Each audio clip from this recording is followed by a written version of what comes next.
Hey. Hey. Musical. Ben started describing the film, so I thought we start. Did you get into a panic? We're reminiscing about the live orchestral version of the film that we saw. Well, fucking stop it. Yes, it's good, basically. Okay. But Danny Elfman and Catherine O'Hara came out and sang a lot of the tracks. That's cool. At the same time. I think they were the only two from the original soundtrack, but even so, that was enough. Jack and Sally.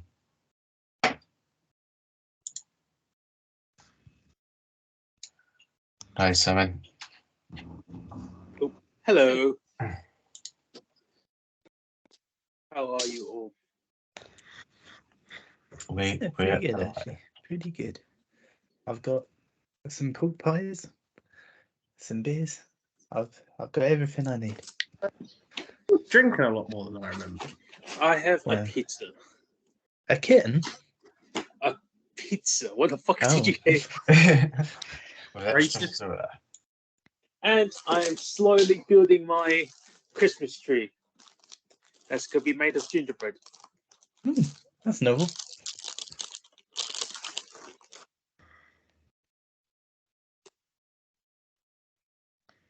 So if you hear lots of crinkling that I can imagine that you're hearing now, it's just probably me.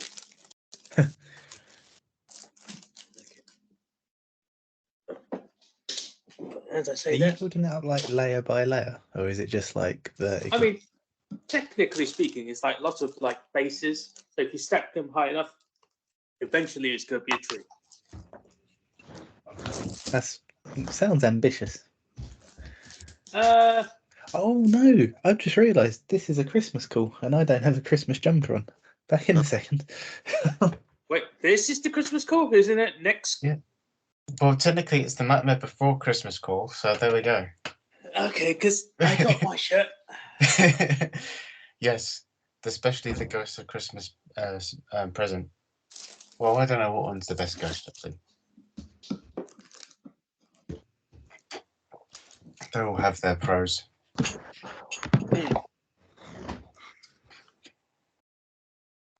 I'll go change to.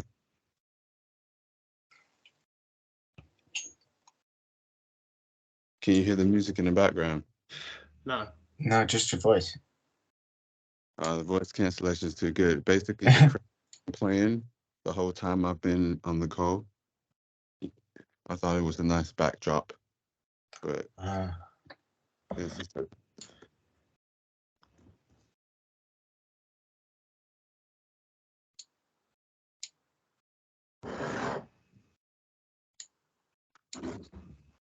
crappy.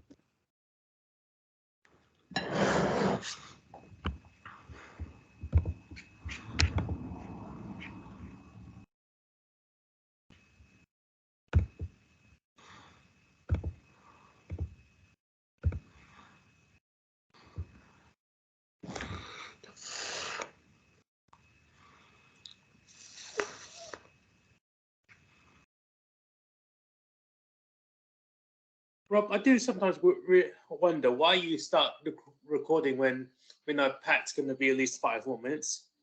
Oh, it's just like whatever in it. Okay. We can hang out while Pat's arsehole sorts itself out. We can hang out while Pat's arsehole does, basically. Damn it! I was thinking about saying that. I just didn't want to. Damn it! You said my intrusive thought for me. It's like a fact of life. Every week at the same time of every month, Pat will be on the toilet just before 10 o'clock. He does it to annoy me. I said it every week. What did you say, Rob? Because I missed where you said his but what? I said we can hang out while Pat's arsehole does. Oh, Or at least It's not what's a in pleasant Pat's thought. arsehole does. What are you eating, Alec? I'm eating Chinese. Meat and potatoes? Chinese. What the fuck? Oh. Your mic or your speakers must be really fucking up. You had pizza, you had kitten, you had Chinese, you had meat and potatoes. Well, I mean, like, I don't know if it's like. Yeah, good old meat and potatoes. I It mean, it's is. not that obscene. Well, half of it is. Oh, I forgot you had your thing with potatoes. Oh wait, did you get it from God's Kitchen? No, Did you get it from Chinese Food Rochester? I did not. Yeah, God's Own Kitchen. I thought, you know what? This is a bit of an Icarus situation. Yeah. So let's be honest. God also created AIDS. So it's no mark of quality, really, is it?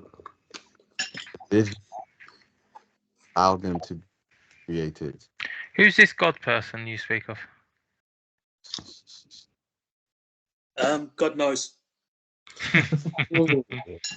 Rough. God only knows what I can be without you.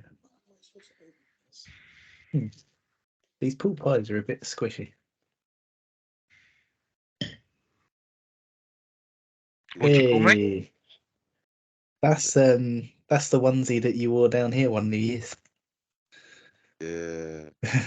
We don't have a Christmas jumper, but I still got this. I've one worked. I have several, but I'm not wearing mine currently. It makes me too warm. Makes you too warm. Yeah. That is a quality in December. I'm sitting here in a t-shirt and shorts. What I do, you just start like inviting random people in, and you just go, "Want a cup of tea?" And just start, I'm really sorry. It's because I've got a Christmas jumper on.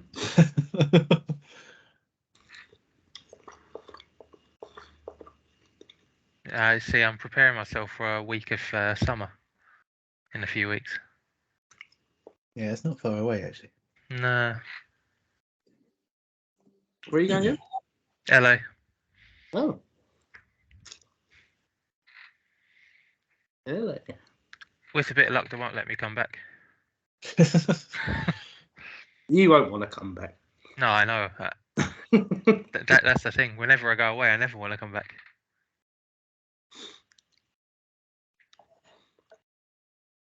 Thing is, like, average temperature around that time of year there is like 23 degrees, and they find it cold. That sounds like your kind of place. Could be warmer, but I'll accept 23 degrees when it's fucking -2 here. Ridiculous.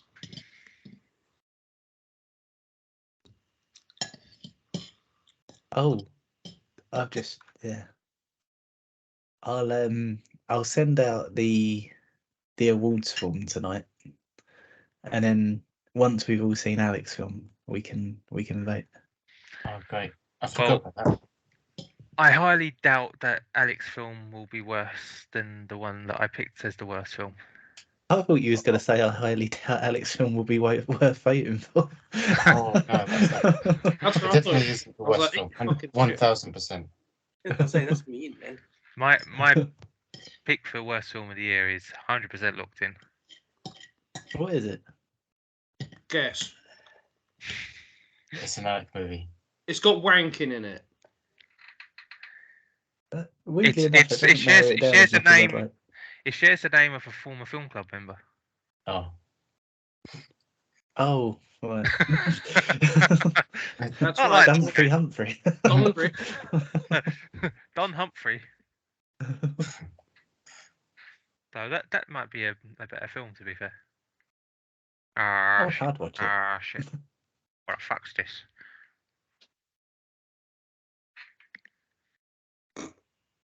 It's just a film about a guy being whipped forever. Would you stop Isn't that? isn't that every bloke with a girlfriend? I mean, no, not really. I don't think that's how that works. What do you I think? mean, it could work that way if that's what you're into, but not really.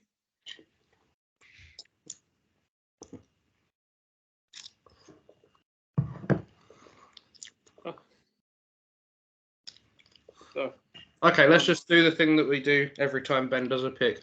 Ben, why did you pick this film? Which anniversary does it correspond with? Indeed, it does. The next couple will be doing the same as well. So you might be escaping it that time. It's good. Let's get that out of the way. Hit fantastic. Yeah. Yeah.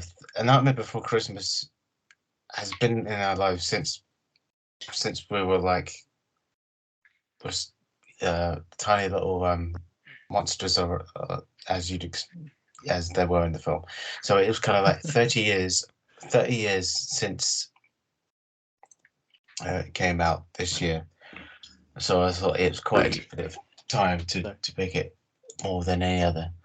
But it's been with our lives for so long, and it's kind of like it's one of those films that everyone knows of its existence, and everyone knows about it and how the story generally plays out, pretty much.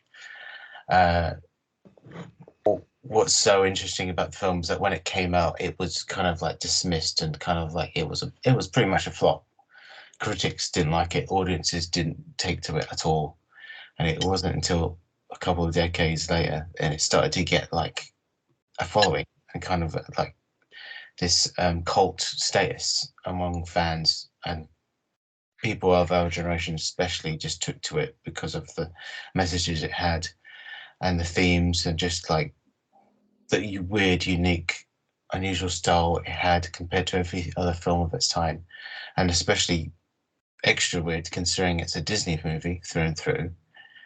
It's the most unusual, almost unexpected film you'd expect Disney to make at this period, but it's certainly one of the most original and one of the most seemingly kind of like every part of this film kind of works. The score is fantastic, the animation is fantastic, the voice acting is fantastic, and everything seems to work really well, coalesced together in a whole.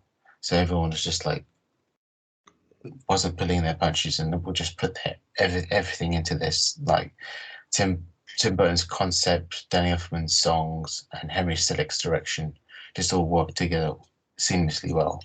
I think what's also quite an interesting behind the scenes thing is that all three of those creators kind of like had their own like ownership of this film, and it kind of like, well, it's kind of, to me, it's a film of it's what the power of like multiple people can do together as a whole. The trouble is, over the years, their egos have all kind of got the better of themselves, saying, "Oh yeah, that Before Christmas wouldn't be as good without my contribution," kind of thing. So Burton's had his moments of being a bit kind of possessive over it. Same with Elfman and Henry Selick, but technically, it's a Henry Selick film that's based on a Burton idea with Elfman songs. But I appreciate them all incredibly well because I think I can't fault it in that sense, because it's the concept is great. The story is just simple, but it works brilliantly. The songs are just constant all the way through, which I mentioned to Emmanuel. It's like it's music all the way from start to finish. It doesn't let up, and the songs just work well as you would expect in a musical and in an animated film as well. And the animation is so unique and so inspired, and in the sense that it's just unlike anything you've seen before or since, because it's so janky and weird. It's a bit grungy. It's a bit disturbing at places, but it has so much heart and so much credibility in how they made it. You can see like with Wallace and Gromit and the Aardman films, you can see like the wear and tear of the puppets. You can see the little seams occasionally, and I think that adds to the charm, because nowadays that would be all those little things, those niggles will be greased and ironed out. But that's what makes this film timeless, because it's something that you can imagine a load of talented people coming together to make this on a shoestring budget doing their absolute best to make it on time, make it great, put everything into it, and it just shines from what you see on the as a final product. Because yeah, it's nothing else was like it, and they decided to just take a risk. Let's make a family film that will not only stand the test of time, but it will make something worth talking about for years to come, and it has a good message. So yeah, that's my 2 cents.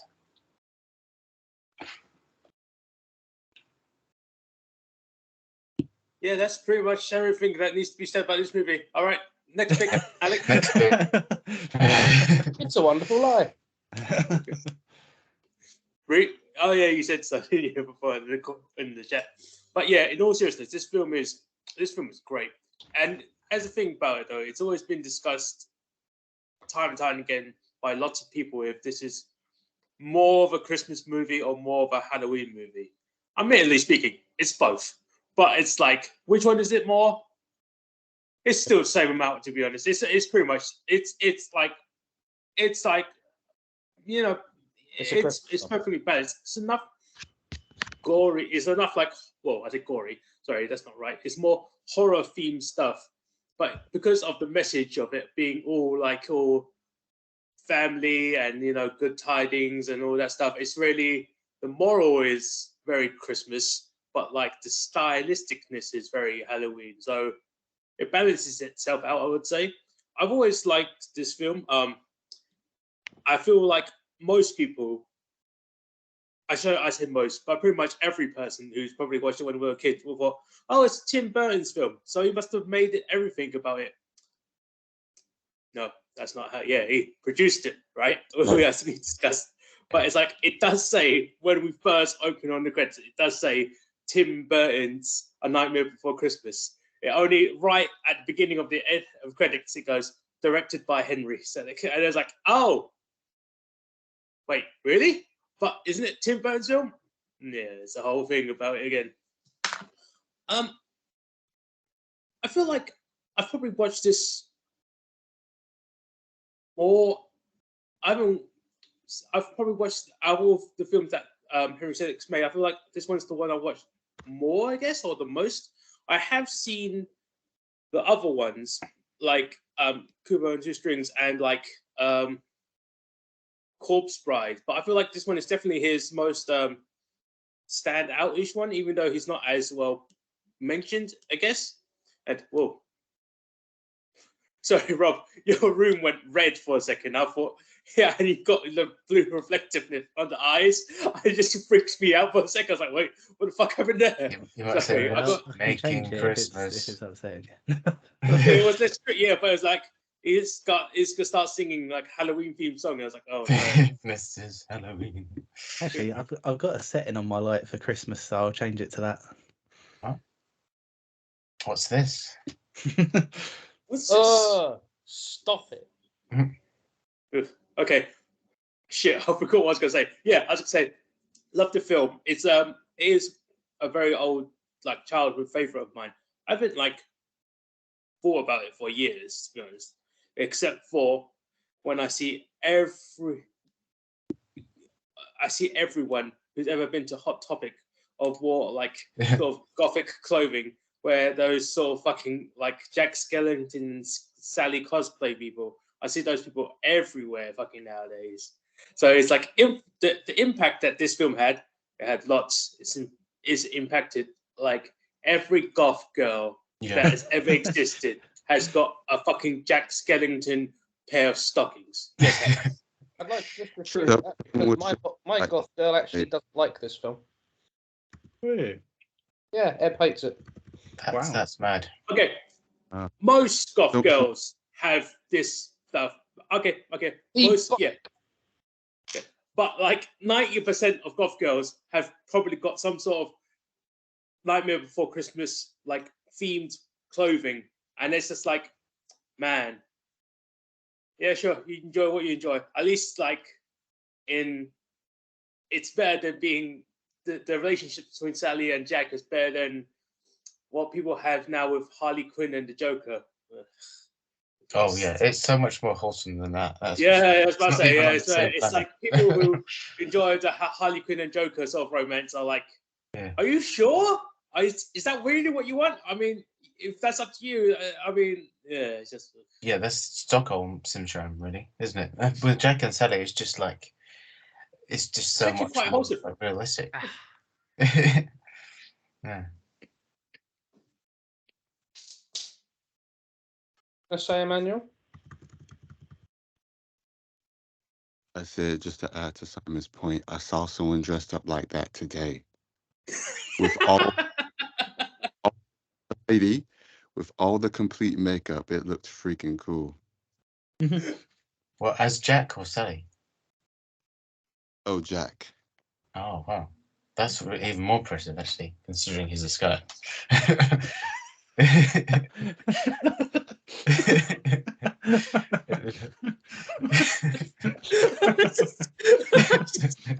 damn it, man. God damn it.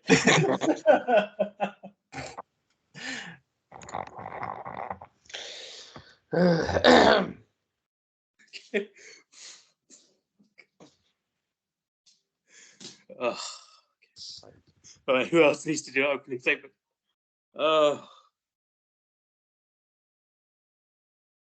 I really love this film. It was one of the films that we didn't have at home, so I used to only be able to watch it at like my childminders. And yeah, she I think she came to resent me in the end because I made her watch it like 300 times. But yeah, big fan. I think the songs are all really fucking strong.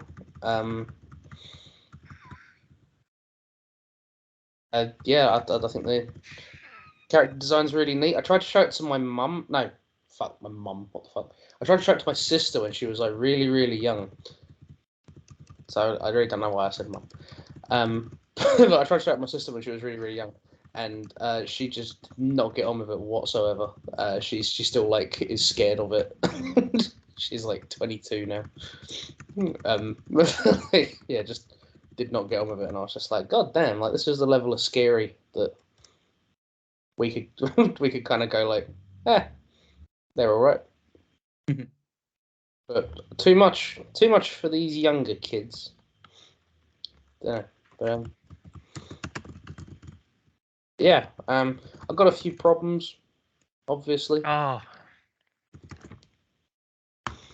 but that's my take. Really, really, really like this. So realize how much it hurts me to shit on it. you don't have to shit on it. Oh, I do.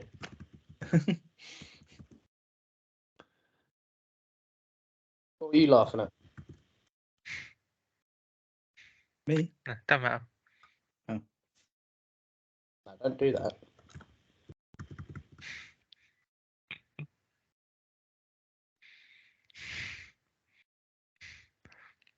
Are you just going to keep exhaling out your nose? Like, what's going on? Oh dear, no, nothing. It's fine.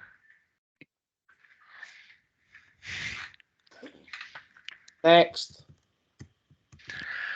This is my first time watching it. I remember seeing it sort of shown on Sky quite a lot. Didn't really interest me from like just from the name. I think when I was younger, I was probably hurting myself because like I really enjoyed it. Like even though the first attempt to watch it, I had to watch it in 2 parts because of current situation. But like the opening scene sort of brought me in straight away. But the other night I watched it again without falling asleep. Sort of holds up the second time. It was such a really well done film. I also thought it was a Tim Burton film just because of the poster. But yeah, like it was a very surprising hit for me considering my take on musicals in general, but I think the music was perfect for it. I think with some musicals you have like singing at weird points, and it sort of takes me out of it. But like this one, it was perfectly made for it. Full marks all round for everyone that made it.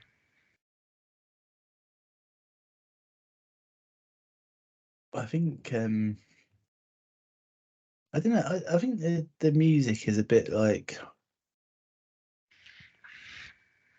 I don't know. I'll be speaking about Danny Elfman now, but got to be careful. No, it's well, the score is fine. I think like for a musical, it's not as like memorable as you'd expect. Because like the This Is Halloween is. I'm not sure the other songs are. Oh, jeez. I mean, like This Is Halloween and What's This? Those are the two main Well, ones. So this is the thing, right? So with What's This? And this is a really weird thing for me to say, but since Fall Out Boy covered it, I kind of think the original feels a bit weird now because That is a good couple. on Disney Plus they have a sing along version of The Nightmare Before Christmas, and Oh yes, I did. it was just kind of in the back of my mind when I was watching What's This. I was like, my mind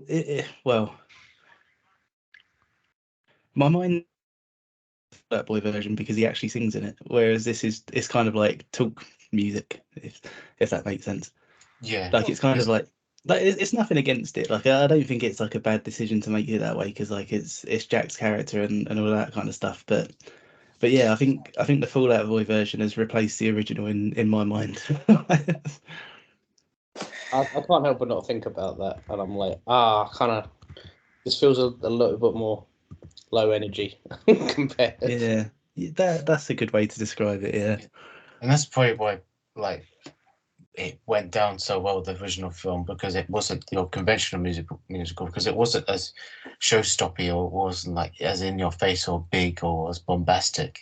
It was very kind of a lot more casual. Maybe not casual is the right word, but more like it flowed in the story and the film itself. It was like you say, it was talk singing. It just kind of like naturally led into the rest of the dialogue of the film. So in the film it works, maybe not as well as it does anywhere else, but in the film it works perfectly because it just shows you everything that's going through Jack's mind, his thoughts, his feelings. It's just an extension of his just like monologue. yeah, and that's the thing. Like, I mean, I don't like I say, I don't think it's a bad thing. I don't think it's something that I would change. I just think it's, I don't know. I think when you start making like sing along versions, I'm like, is this the kind of film that you want to sing along to? Like, it's... I would, but that's me.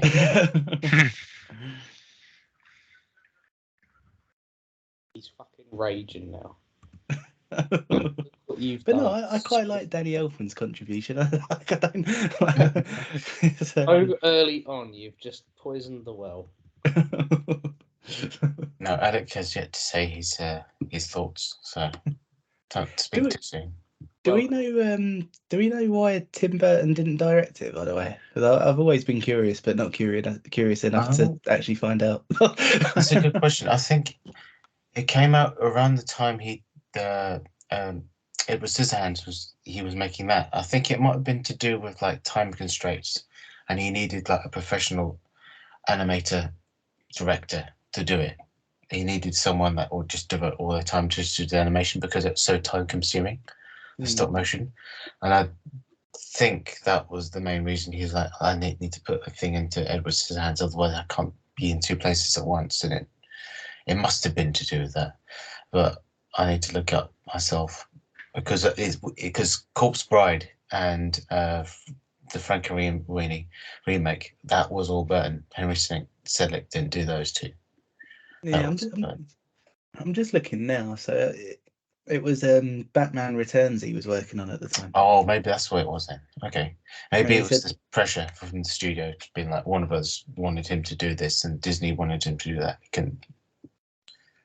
It's a bit of a weird one because he didn't want to be involved with and this is his quote, the painstakingly slow process of stop motion. I don't know. I'll make the models, but I don't want to animate them. Maybe, yeah. Maybe that's it. It's just like I like the idea and concept in itself, and then it's too painstakingly boring. I'm doing another film. Why did Emmanuel just turn his camera on to show him eating some fruit?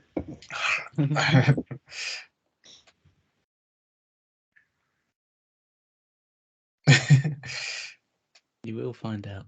Yeah. It was a pumpkin pasty. No, don't quote Harry Potter, please. Yeah. What did I say? Got Hermione heads in bookmark for my sister, but the Hermione is a Pez. A Pez? Oh, you broke up, Emmanuel. Your connection's going. Yeah, I heard you had Hermione as a Pez. Like, Pez Oh, Yeah. I was like, I got really confused for a second. I thought you said Hermione is a Oh, pest. you actually do have a Hermione Pez. Oh, okay. It literally Fuck, is what okay. That's you not said. Okay, that's. Every one of us went, that's not what he must have said. That must have been his mic cutting out. Oh, my any pairs. Yeah, this is Hey, come on now. You got a bit. No, how many people have Hermione Pez dispensers? It's not been. Man, this call has been fucking weird already. Fucking Jesus. Simpsons joke you just did.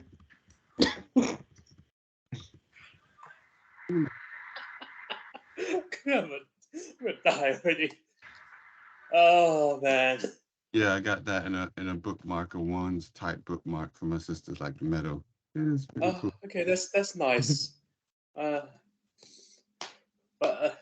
Anyway, Here's a pet.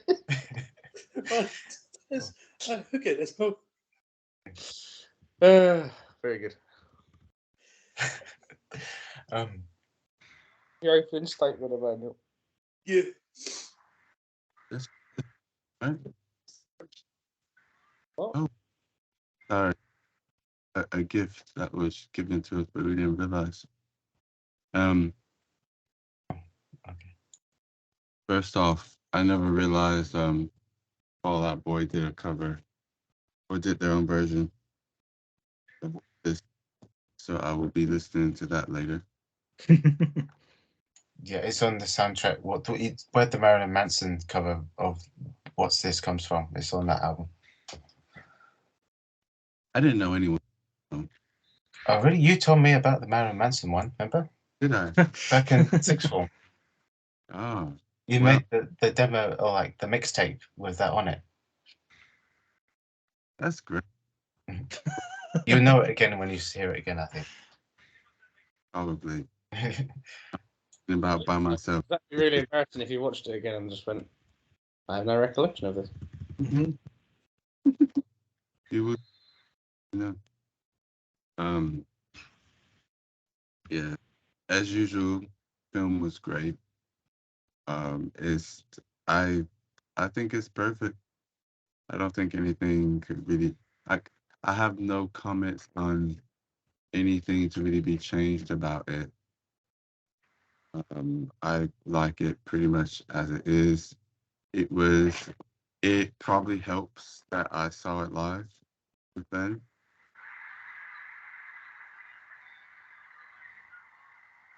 Yeah, it lent itself so well to a like maybe not live performance is the right word, but with the score and the singers all just like putting everything into it, just helped emphasize and highlight how good it was and how well written and how well performed it was in the film as well. Yeah, it was. Yeah, and it's still great. Like, yeah, just all of it. I really like it. I don't blame Thingy for saying he doesn't want to do a stop motion.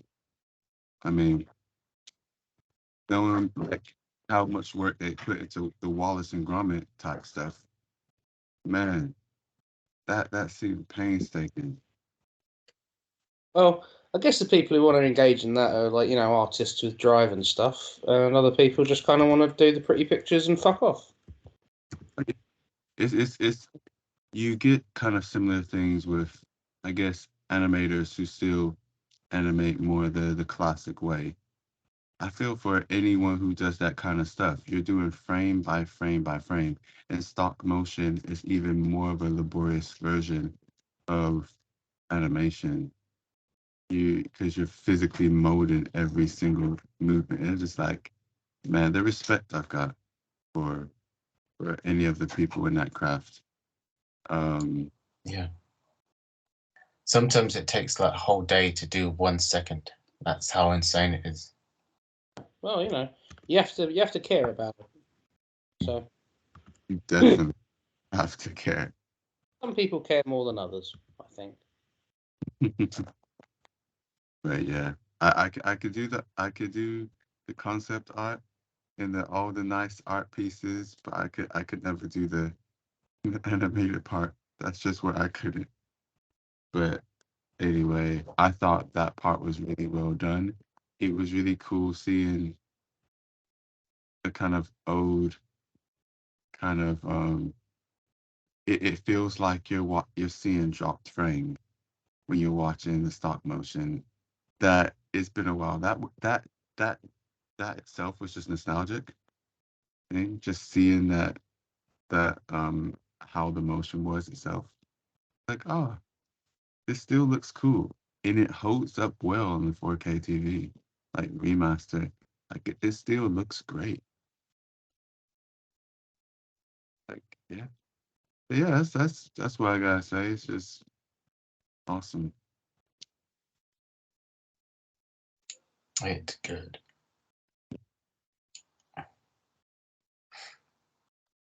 But one thing I will say about the animation as well, which is really interesting.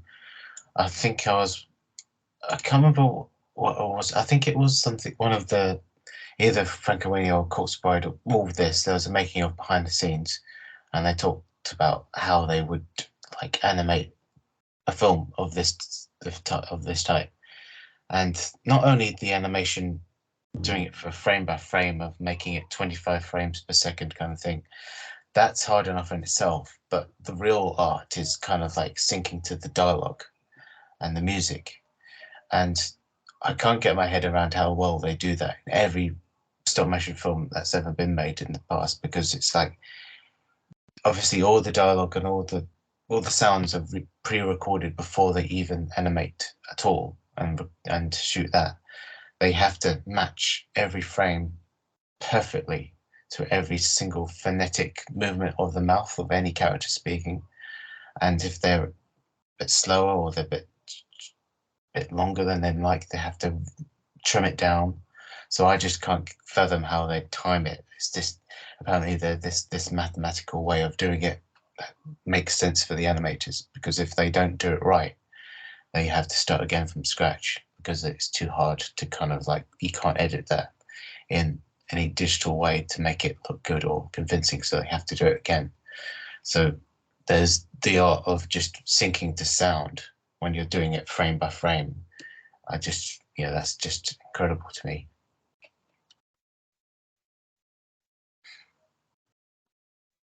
Yeah, animation is pretty damn good. Yeah, good.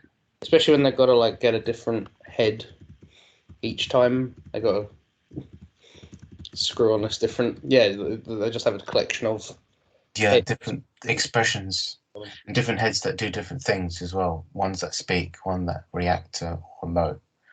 And even with like Jack, he has no eyes, but he's still emotive. So they have to use different skulls to kind of like make his eyes expressive, or his eye sockets expressive, which is really fun. Yeah, you know how I know that? Because of Pinocchio. Saw the behind the scenes of that, and they did a lot of work putting all the heads, like making all the different expressions for the heads in there. But I don't want to bring up Guillermo as an example of someone who gives a fuck. Yeah, good old Guillermo. But Burton did two animated films since, so he can do it, It's not like he just like did Nightmare and just like, oh no, I saw this. He did 2 films as well, but he paved the way for Guillermo to do his perfect version of Pinocchio. Did he? He did. Interesting. But they're good.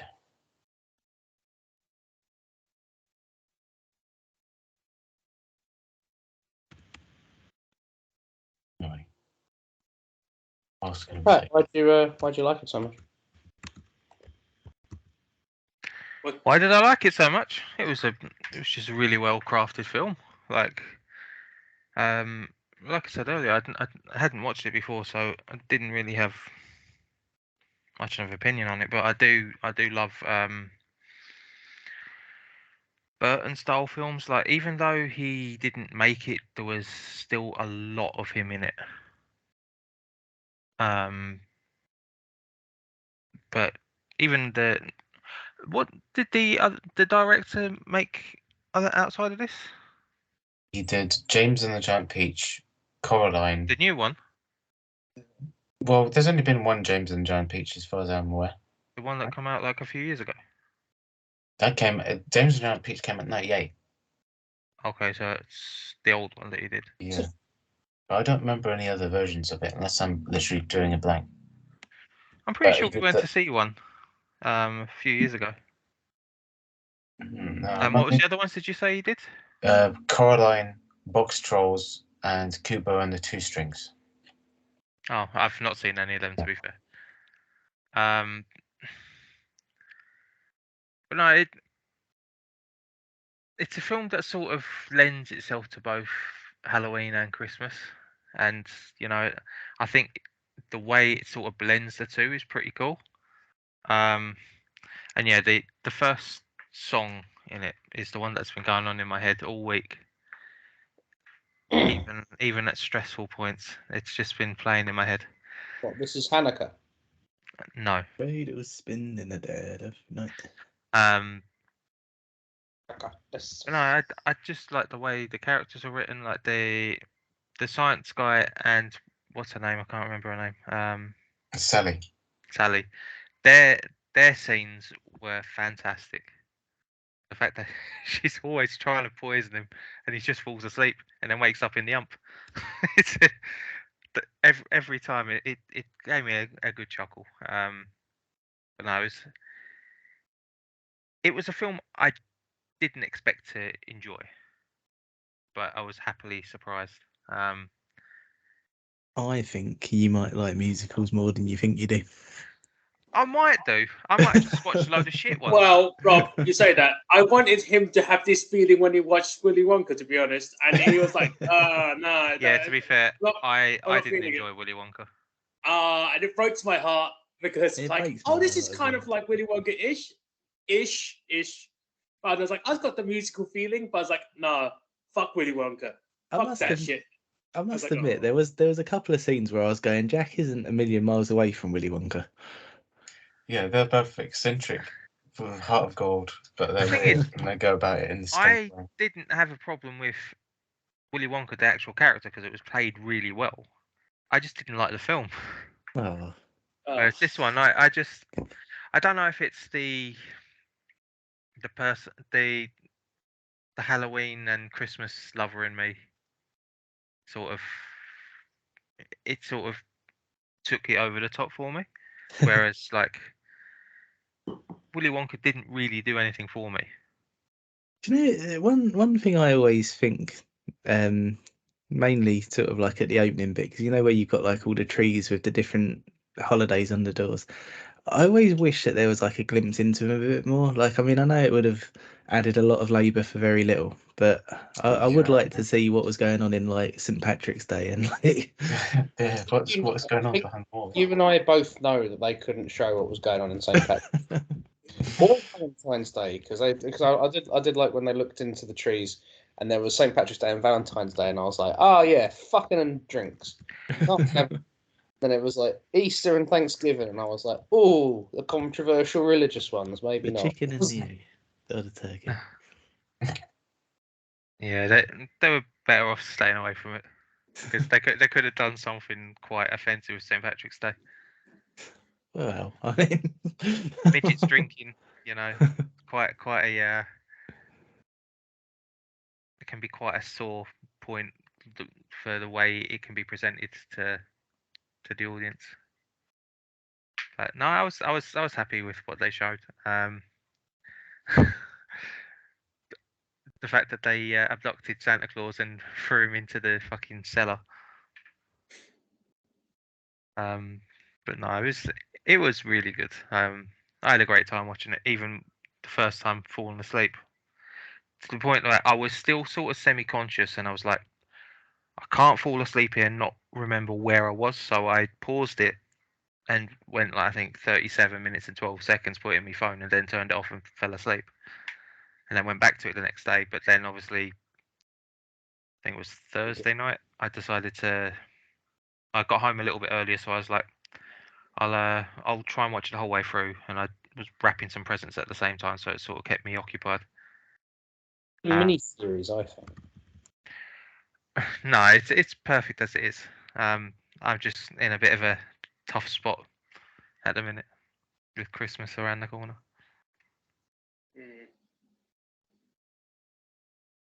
I think out of all of us, you'd probably be the most busiest with all the Christmas stuff. It's only just over a week to go, and then I've got time. Oh, sorry, my screen just went flashed. I missed completely what you just said. I said I've got like a week left, and then I've got loads of time. Oh right, yeah. That's. 'Cause I've Once this rush is over, then you can have a bit more of a chilled out holidays. Then afterwards, you can go to enjoy the States. Yeah, and over Christmas I'll be watching those 2 Netflix films that are out. One not reviewed great by Rob. what's the other one? The Killers. The Oh, Killers. the Killer. Oh, the Killer, Killer. Oh, right. Yeah, yeah. And No, you I mean- didn't- yeah. I've been wanting to watch that for a few weeks, but I'm like, I ain't got the time. Yeah, and the it's, other one was the Snyder one, like Rebel Moon.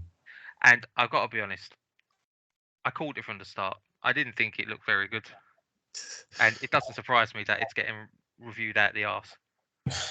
Oh man, people are kicking off online. What? There's all the diehard Snyder fans. Yeah, there's so many posts of people being like, "Oh, this is part of a great vendetta against our true Lord and Savior Zack Snyder," and it's like, come on. I mean, That's like, me and Ben are probably the biggest fans of him in this group, and we both knew it was going to be shit. yeah, but that's the thing. It's like no other director of like has this weird cult following. It's like Nolan doesn't have a director following like this. Spielberg doesn't. Scorsese doesn't. Why is Snyder? I don't And get can why. I just say, I enjoyed his previous film, which I think most of you didn't like, or Oh. at least most people I know didn't I didn't like. see, which is the zombie one, right? Yeah, I really liked it, but Yeah. it's It's what you it's expect. not one of his best. It wasn't one of his best ones, but it was like I sat there, I enjoyed it. And it's like, which one's the best one? He's got a You lot are of great dead films. right. but, That was like, exactly the phrase that crossed my mind. since he's decided to go across to doing Netflix stuff, I think his quality has gone less and less. Yeah, because Netflix would seem to accept anything. But I know what Rob will say was that, like, look, they can let art directors come in and do whatever they want, which is amazing. But the trouble is, it goes the opposite direction, where they let a director that doesn't have much talent to do what he wants, and then just make anything he likes. This And it's becomes kinda a like, well, problem. maybe just listen to like some advice. Lesser directors, I think lesser named directors, should I say? It's a good thing for because it Yeah. sort of lets their vision be shown to a lot of people. Yeah, not You've got corrupted. someone like a big name like Zack Snyder. He can just throw out any old bilge he wants. Loads of people watch it. His diehard fans will love it. But to be fair, though, I do think as a studio, it's Netflix's place to let him throw out that bilge. Like I don't like No, that's his problem if he's putting out shit stuff. Because I wouldn't want them to get involved with something that would have otherwise been great by somebody True. else. But Yeah. you know what the discourse is now is that Snyder's going to say, well, the best version of my film is going to be the director's cut, then why the hell won't you just put the director's cut out in the first place instead of doing like a cut down version that's rubbish? Then, but You put the there's no first, guarantee. you put the cut version out first, and then you get the rabid Snydenoids demanding the Snyder cut again.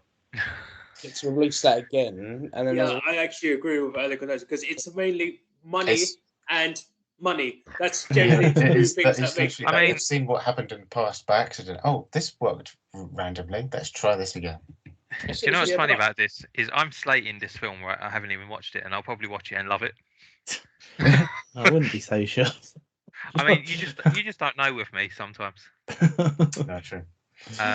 It's But just like- gonna be another thing of like, oh, I'm gonna include another like just Nordic woman singing a song and sniffing a jacket, and that's gonna be my new cut. That's gonna be what was missing.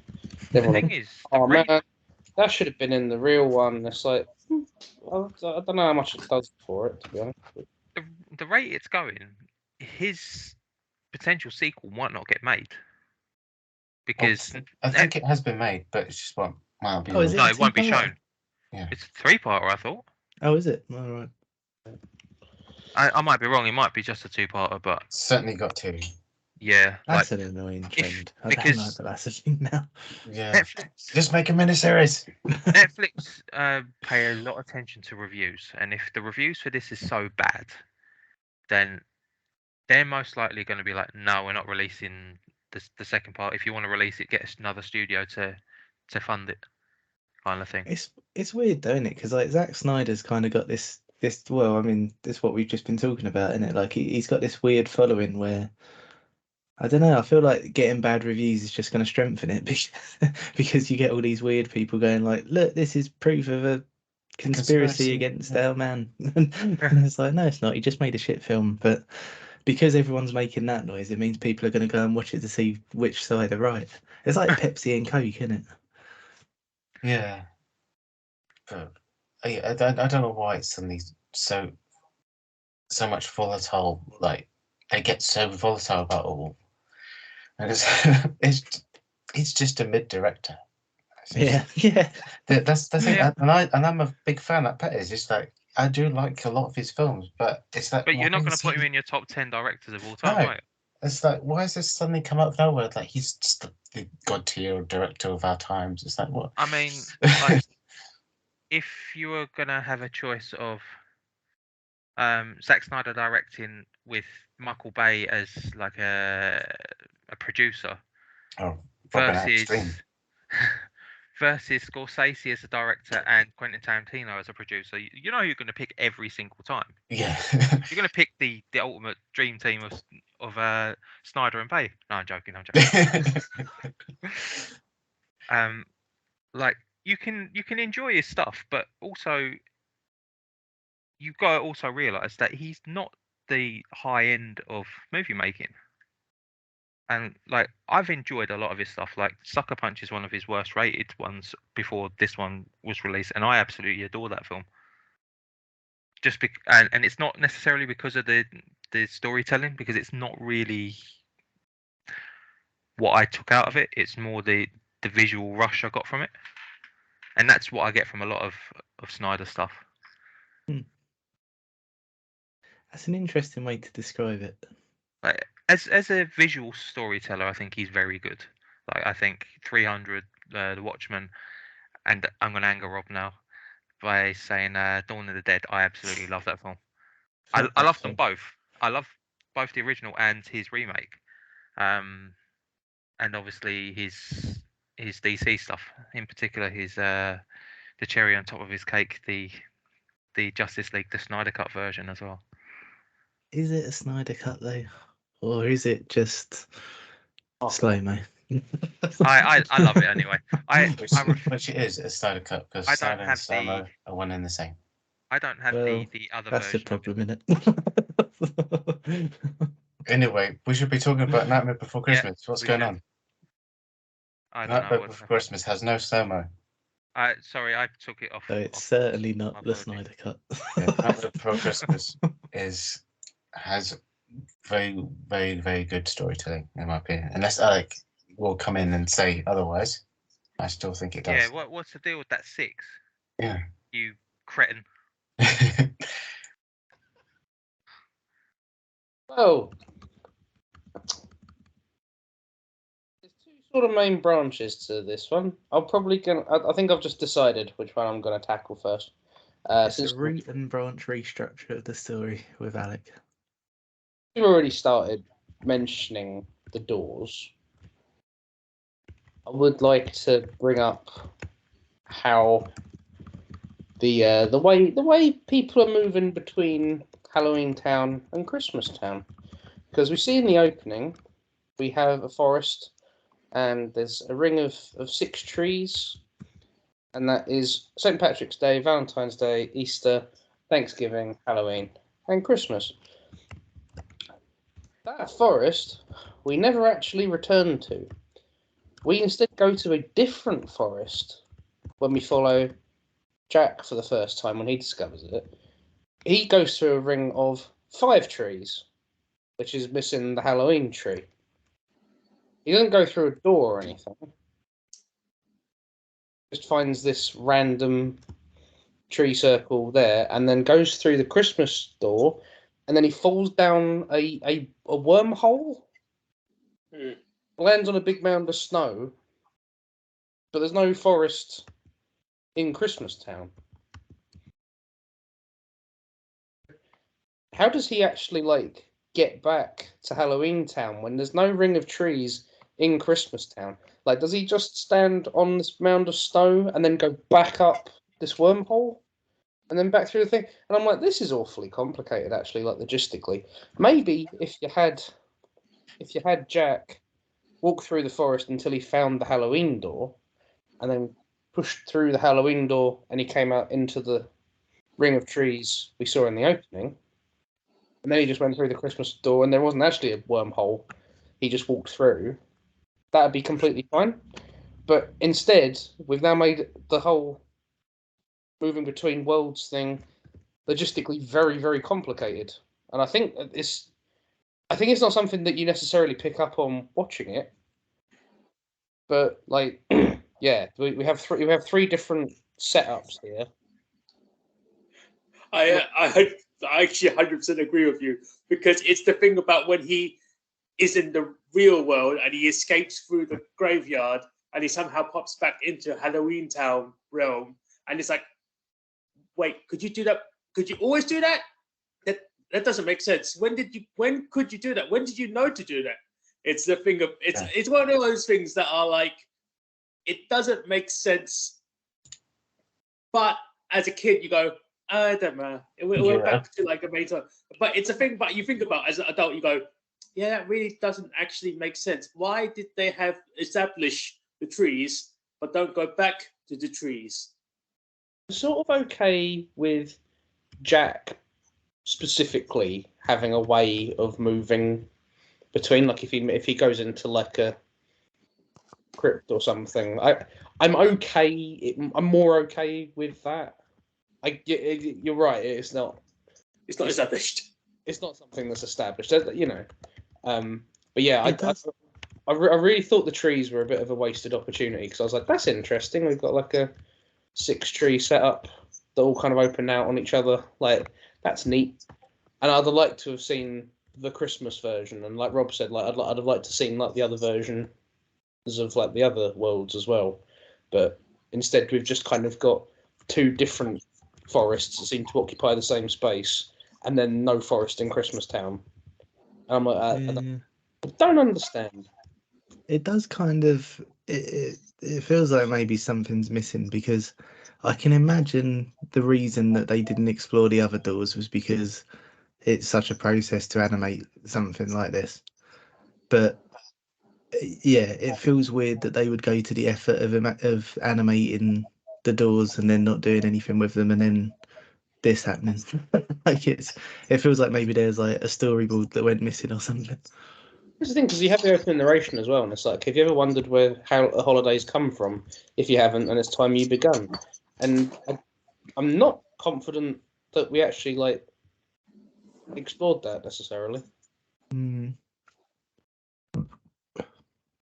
it's sort of like, well, you know, this is me going way too far into it, but it's just kind of like, well, Halloween Town must have come from the pagan ritual of Samhain, which is what it's derived from.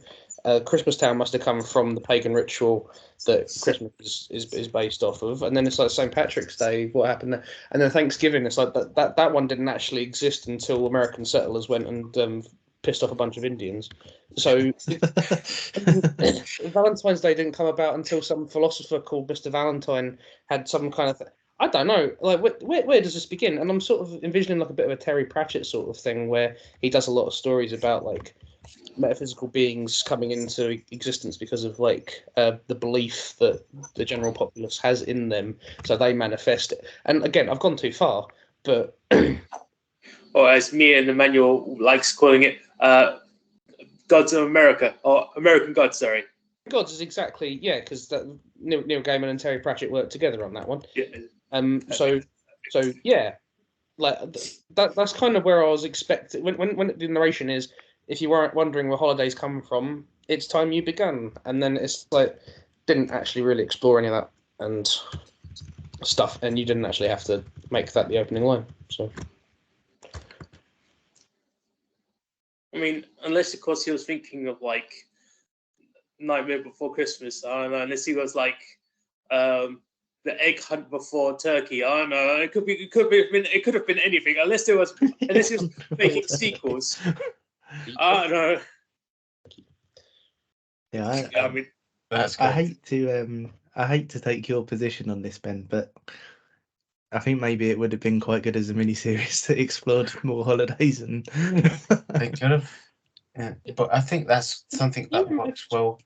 Like, which Alec you mentioned is that on Simon, when you're a kid, you don't think about this, and it's obviously I actually do show everyone's opinion on this. Is that I was second guessing things, and I was like, how does this work technically? If Jack can go into a wormhole through the door of the tree, and he can go back to Halloween Town through like a random graveyard. So I was trying to like logistically in my head kind of figure out how this world works. You have this like, so it's in the real world, or maybe it's just passages to different towns across the world, that just little settlements, like Halloween towns just somewhere in Texas probably.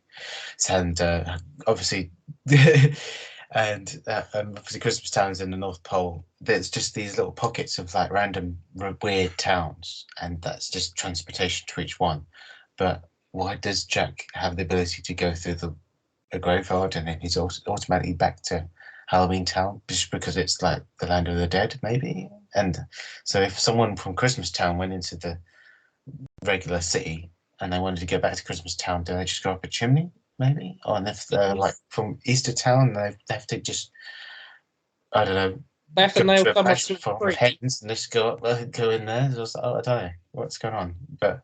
Imagine the evolution of Easter Town, where it's like it just starts off as just kind of like biblical nightmare, and then eventually sort of morphs into rabbits and eggs. Yeah, that's the thing. That's two different things, though. That's shit. That'd be edgy. That's interesting.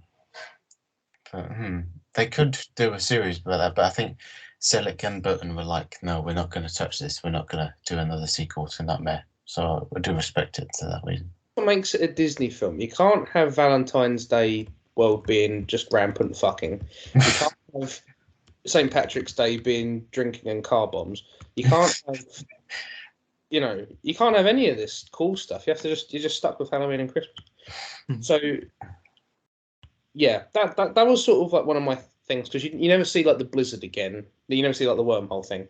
You never see Jack just comes back. But you don't see how he gets back to Halloween Town. Yeah, same with the trick or treaters, Lock, Stock and Barrel. Which brings me. I'm glad you brought up Lock, Stock and Barrel, because they're sort of the other 3 points that I have against this film. Oh wow! Really? One of them is Paul Rubens. Yes, yeah, that's entirely. Paul Rubens, and Paul Rubens again. Fuck off. No, my first thing is why why does Jack bring them in, like, at all? Because he knows who they are, Everybody knows who they are. The mayor specifically, when they come in, goes, "Hey, it's Boogie's boys." So they're known. They're known by pretty much everybody. When Sally is trying to think, she goes like, "Where did they take Santa Claus?" She goes immediately to Oogie Boogie's house, so she knows where they live. Like she's been alive like fucking 10 minutes, and she knows where they live. So like these are known to be associated with Oogie people. Jack, little shits. yeah, and Jack's got this thing where he says, "Make sure that you keep Oogie out of this. At no account, Oogie Boogie, fuck him, keep him out of what I'm doing." So he doesn't like him. He knows he's a troublemaker. Doesn't respect him. Yet involves. This is like asking me to get involved and then going like, "Now don't you tell Rob," and I'm like, "Yeah, that'll happen." Like, well, as if like what? So I don't. Yeah. So I really disagree with just being involved at all. Like Jack knows what he's in for by involving these kids. So I don't understand that, like right from the off. The second one is they bring Santa in, and Jack's in like kind of he's in full Santa mode. So, you know, he's obviously a bit distracted. You know, he's obviously got a lot going on. Christmas is tomorrow. They've been working for ages. What have you. Lock, Shock and Barrel come back in, and they have Santa, and he's in the bag, and Jack's like, "Oh my goodness," and he's really excited, and then he says he's gonna take care of him, and he takes his hat, and he's like, "That's what I was missing," and then he tells Lock, Shock and Barrel, noted henchman of Oogie Boogie, make sure he's comfortable, and I'm like, Jack, I get it. You're in a sort of like fit of artistic fervour. However, you still don't forget who you're talking to. When you're talking to the Cray twins, you don't forget they're the fucking Cray twins. So, like, you know what they're going to do. Jack strikes me as someone who would say, "Now, guys, don't take the piss. Take him to my house. Take him to my house and make sure he's comfortable." If they then disagree with it and go, like, "Whatever, I'm not going to do that, we'll take him to Oogie Boogie instead," that's on them. But I think Jack should be going, "Guys, can you just take him to my house and make him comfortable there? I'm really busy right now. Can you just..." I really don't think he'd be like that ambiguous with them when he knows what they're like, because everybody knows what they're like. And that puts Santa directly into Oogie Boogie's like area. Maybe I should have phrased that better. But then, yeah, later on, this isn't the third point, but this is something that kind of ties into Jack knows to associate these people with Oogie Boogie, because after he's done doing Santa and that, he then goes, "I need to make this right," and he comes back into Halloween Town. Where's he go? He makes a beeline for Oogie Boogie's house, because he knows for a fact that's where they've put him. And I'm like, if they're that close in your brain, your dead skeleton brain, surely this must have fired at some other point. I don't know. My third point is that right at the end, Lock, Shock and Barrel directs the mayor to get Jack, Sally and Santa Claus out of Oogie Boogie's lair. And then they're just fine after that. Lock, Shock and Barrel are just fucking about. They chuck a snowball at Jack's head, and Jack's like, "You bunch of scamps." I'm like, they caused all of this. You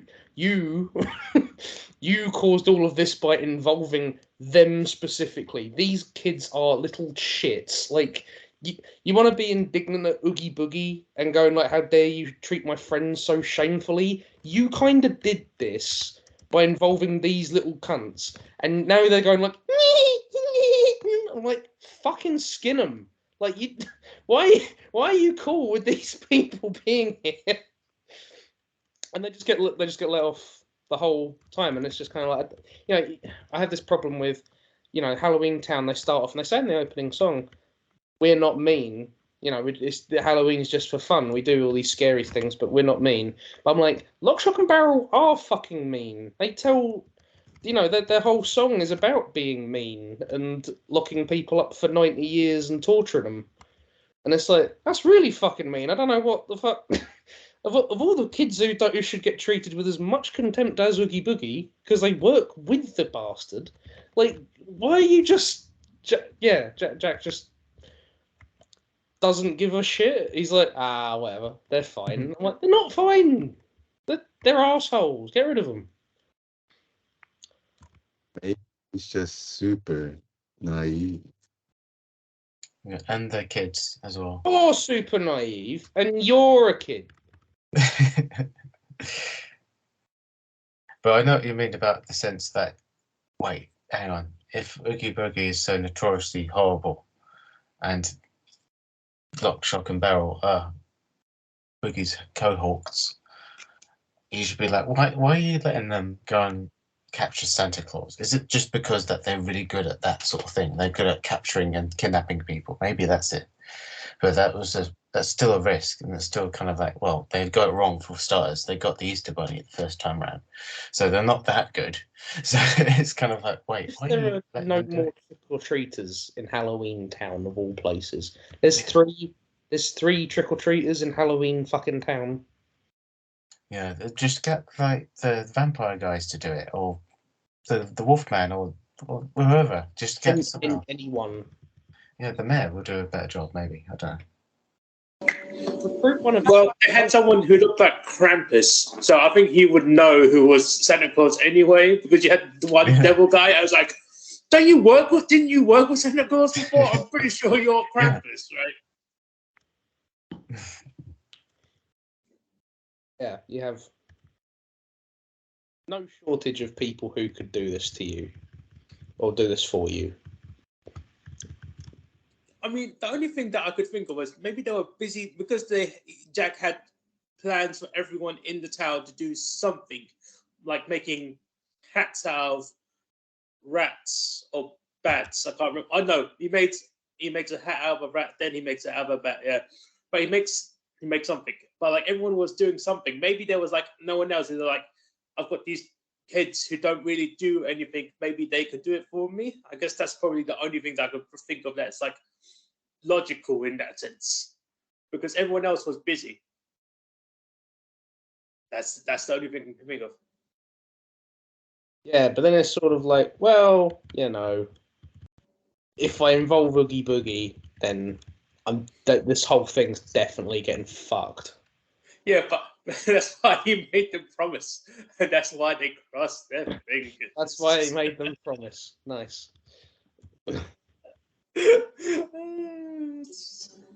I think it's like quite weak, considering who these kids are, for him to just sort of trust them and just go like, yeah, and it's purely to sort of streamline the plot. It's purely so we know we can just go straight to Oogie Boogie's to save Santa Claus, and then it's purely for expedience. But I just think it's really quite weak in terms of storytelling, because I don't think Jack's justified it.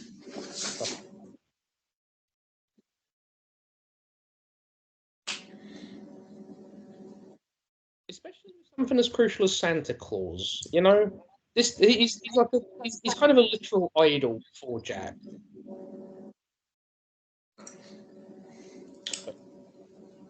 Well, I mean, there's the whole thing about how they actually knew us. Actually, no, scratch that. They knew it was Santa because he saw where his house was. I was about to say, how did they know they had to make sure it was actually Santa Claus and not just an elf or some random person? But I was like, no, he saw where his house was. Never mind. I mean, they picked up a fucking rabbit, thinking it. So was he could have picked up anyone, to be honest. He could have picked up there. Yeah. The fact they did, maybe that's. I was gonna say, why did it take them that long to do it? Because like you have the montage between them getting the Easter Bunny and them getting Santa Claus. Maybe we just missed them picking up every fucking mythical creature just in their way. Maybe they did go to the other doors. Maybe they did go to St. Patrick's Day town. got some leprechauns. And it's like, wait, I thought it's supposed to be red. It's not supposed to be green. Oh yeah, fuck, we went to the wrong place again. All right, let's go to this story again. It could I have. thought he had a big beard. He was red and he was fat, not little and green. Yeah. It's kind of a shame in a way because I feel like all of these problems probably could have been solved by them animating a few extra scenes. And given it's only like 76 minutes long, it's a bit of a shame that they're not in there. Well, we have a good reason for why they're not in there. It's because Tim Burton couldn't be fucked and outsourced it. Well, maybe he should have Well- outsourced it to someone with more patience. Well, not really, because he produced it for the most part, and he wrote like the base story. So if the director wanted to add more stuff, he had that license. Yeah, but he did, yeah, so he just chucked more money at people to do a mercenary animation job and went, oh, yeah. Yeah, but if the director wanted to explore the other doors and other parts of the film potentially, he had the ability to do so. So I don't think you can really throw that at Tim Burton. You know, he only created the concept and he did the rough He outline. created the concept, yeah. He did Yeah. create the concept, but didn't mean they had to stick rigidly to it. They could have explored further parts to it.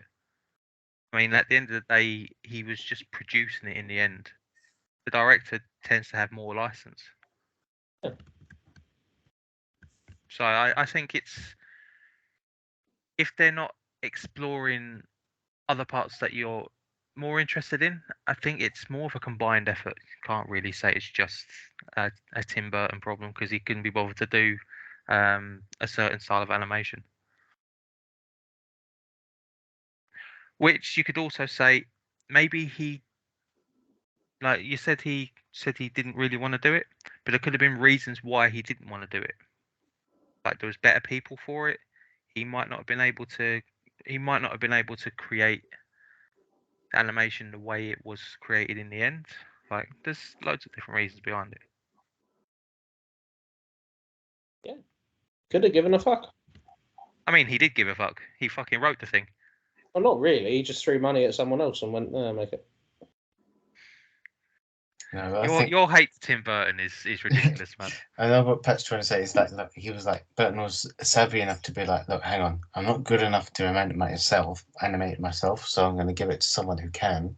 For Yeah, example, Henry Selick.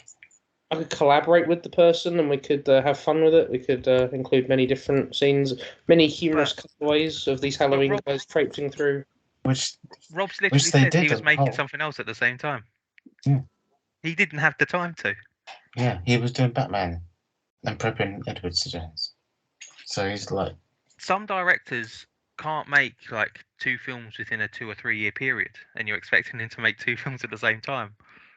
Yeah, if it's his concept and he wants to make it, then well, Like To be fair, Spielberg though, has he loads of didn't- concepts, and he gives To- like to other different directors. To be fair though, he didn't have to make it at the same time. He could have waited. Well, that depends on the studio, though, doesn't it? If Disney wanted it at that point of time, then Disney are going to get their film. But when at that point in Tim Burton's career, he'd already done Batman, and he was already working on Batman Returns. I feel like he was a big enough name to say, "Wait a year." I think you're underestimating what Disney are like.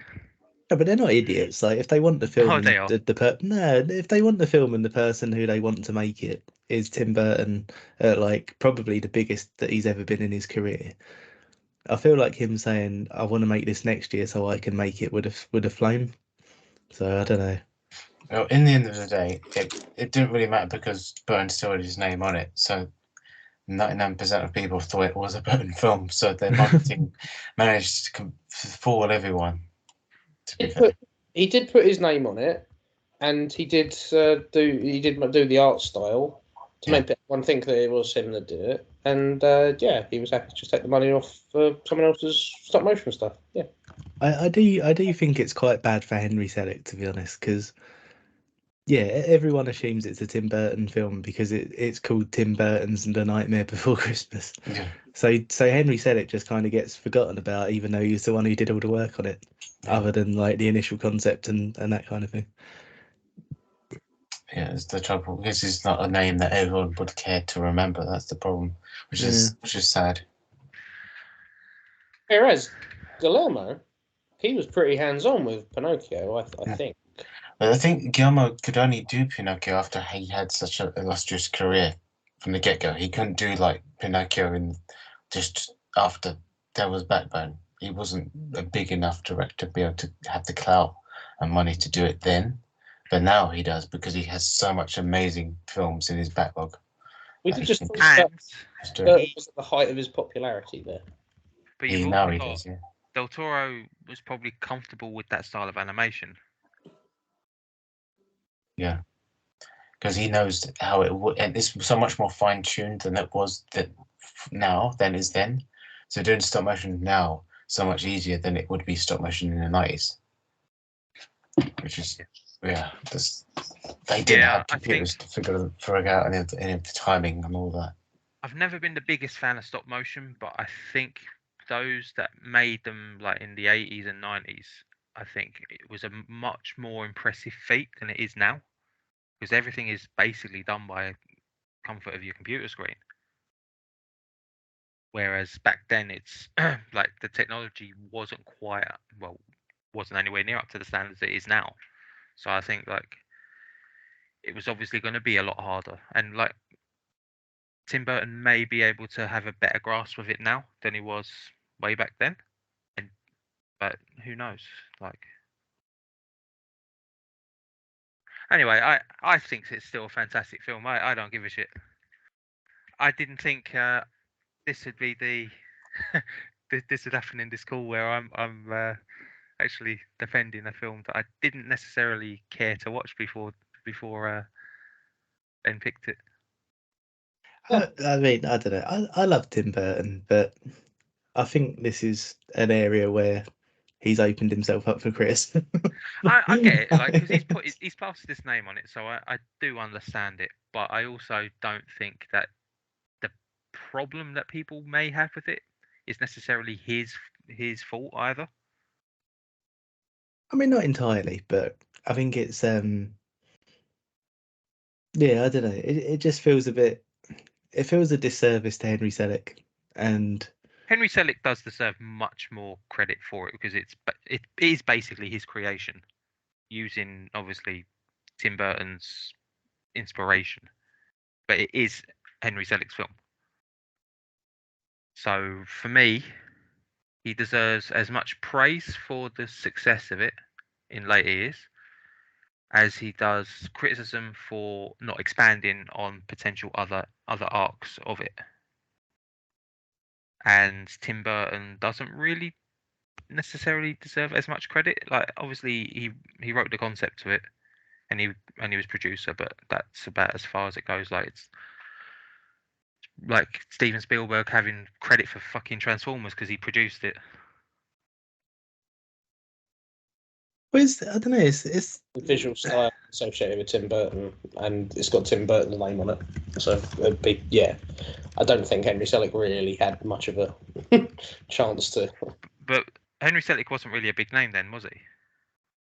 no. I think that in a way makes it a little bit more sad because like when you think about sort of how massive a film this is, like it's one of those that everyone loves, and Yeah. people who haven't even seen it love it, and it's always associated with the person who didn't actually make it rather than the person who did, who doesn't really get associated with anything. I think this sort of also plays into Disney, like, thinking, well, you're not really a well-known director, but if we just plaster someone who's quite popular all over the front of it, we might get like some joy out of it. Obviously, Ben said at the beginning of the call that it wasn't that popular to begin with. But is that necessarily something to do with like animation generally wasn't as popular as it is now, or what do you I think? think it was just more of a strange film to market because it looked strange. It didn't look cutesy like most Disney movies of the time. It wasn't. All the characters in it looked weird and horrible, despite the fact the whole message of the film is that that isn't. You shouldn't judge people by how they looked. It's how they act. So that went over a lot of people's heads because they would just see it as this creepy, strange film that looked a bit too dark for kids. No one under a certain age would like this because it's too creepy and scary. So therefore, no kids were allowed to see it because their parents wouldn't take them to see it. And that's probably the reason why the film didn't do well in the cinema, and why it did better on DVD and video. That's a shame. Should have thrown Spielberg's name on it as well.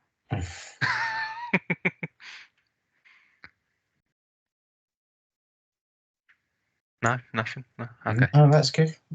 It might not have helped, but it would have helped me. Well, all I can say, Ben, is I'm glad you picked it. I was just looking at the box office for this, 'cause it said the film earned $50 million in the United States in its initial theatrical run and was regarded as a moderate sleeper hit. The Nightmare Before Christmas made an additional $11.1 million in box office gross in its 2006 reissue. That's not bad. What was the budget? It was $24 million budget, so it made $50 million initially. Not too bad. Actually, it's not too terrible considering. But as I think when Disney is concerned, I think less than triple the budget is a disaster.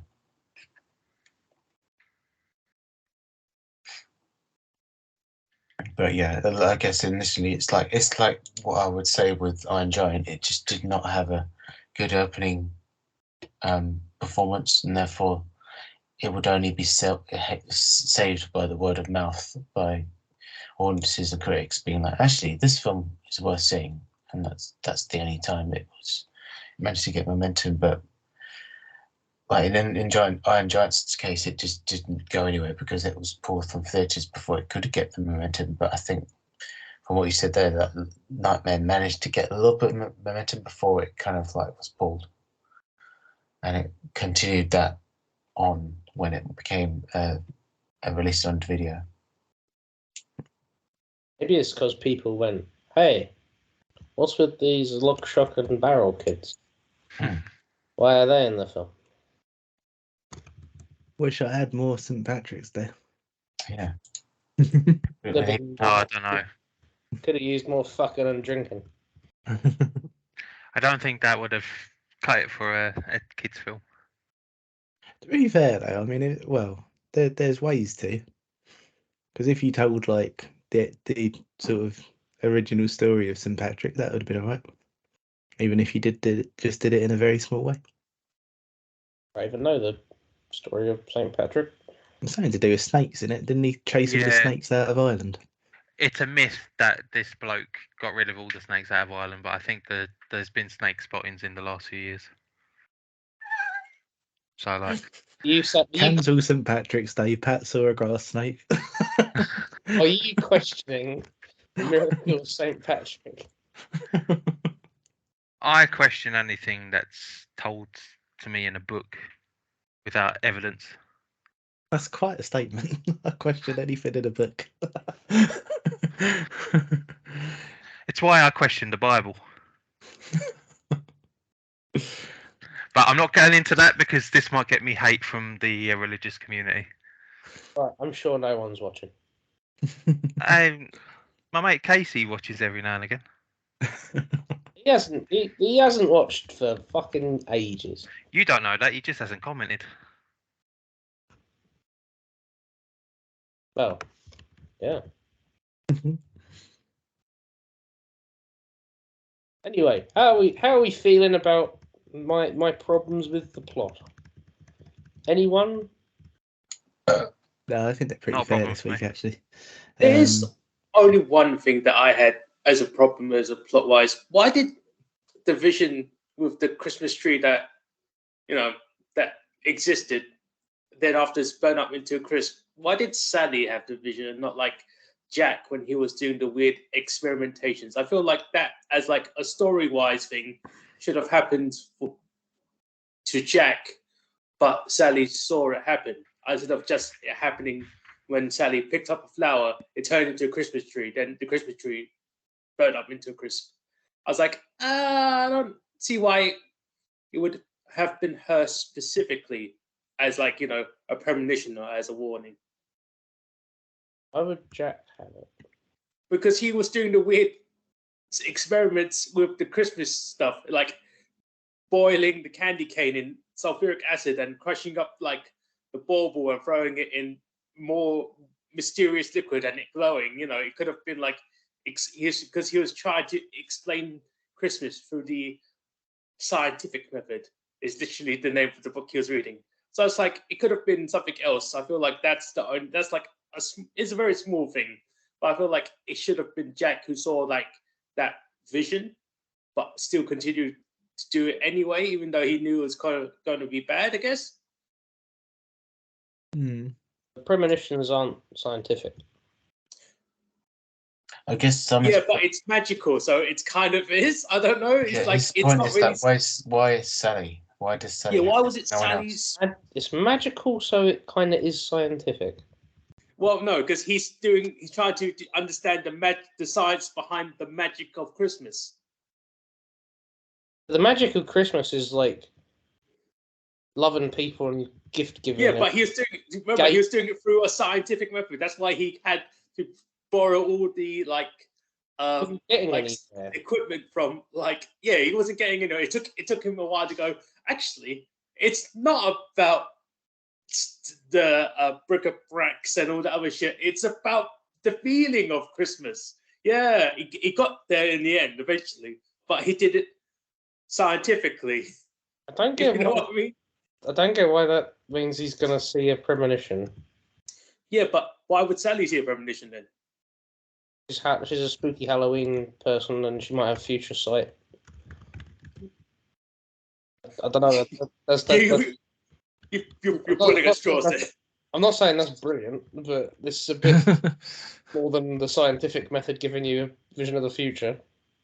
Oh no, I feel like it could have been explained better. Essentially, it's all our complaints for this whole chat essentially is like there should have been more of the film, and like that's a good thing, right? It's like I feel like we could have seen more of the film and got used to it more. But like apart from that, it's like our biggest complaint about this film is there wasn't more film. and it was like it could have been filled in like just a few more gaps and stuff, and like it could have been way better explained. But apart from that, it's like it's just a bit. It just seemed for me it just seemed a bit weird that it was her who saw the premonition out of nowhere, and I was like, okay, maybe I didn't realize it as a kid, but I was like, I don't understand why would she have like that vision, but like I don't know, it's just a thing. I could have used more, but yeah, I'm not completely sure I agree on that being a problem. But. Okay. But yeah, I wouldn't go as far as to call this a perfect one, especially when there's a lot. They're like small fixes, I think. Yeah, I think I don't know. I suppose I see it more as like a crowd pleaser than a perfect film. I think I don't know. It's like I like it as a Christmas film. I think it's I think there's a lot to it to like. I think like the concept's really cool, and I suppose my biggest criticism is that it doesn't go far enough into that concept. Like it's what we were talking about before already. Really, like I think if it had explored what a holiday is and how holidays have come to exist a bit more, I think it would have been brilliant. But yeah, I wish it went a bit further into all of that rather than just sort of introducing it and then moving on. Yeah. I think as well when you're just going to do this is Halloween Town, it's where Halloween lives. And it's like, yeah, okay. It's like, and this is Christmas Town. This is where Christmas lives. Anyway, bye. And it's like, all right, well. Yeah, I mean, yeah, because all you really see from the other holidays is the bit with the Easter Bunny, and yeah, it would have been cool to. It would have been cool just to explore, like, because I think one of the things that it always gets praised on is the world that it's all set in, and like how much fun it is to be in that world. And I think that's the part where I go like, but I want more of that. Like I don't. Yeah, I just think it because if you did have more of that, I think that would eliminate your problem, Alec, with how does Jack go from one to the other and all of that kind of stuff, and it just would have been nice to see, like if there are sort of extra connections between everything, which obviously there are because that's well that's how life works, isn't it? Like I mean, you don't go from one holiday to the next. It's sort of you sort of fade from one to the other, and I think if they'd have explored what that looks like in a fantasy setting a bit more, then that would have been brilliant. But This as well, like, I think when you compare it to something like Klaus, which is about the origin of a holiday, and there's like so much. Your light flashed a bit red there, and I was just like, "Ah, fuck! I shouldn't have brought up Klaus."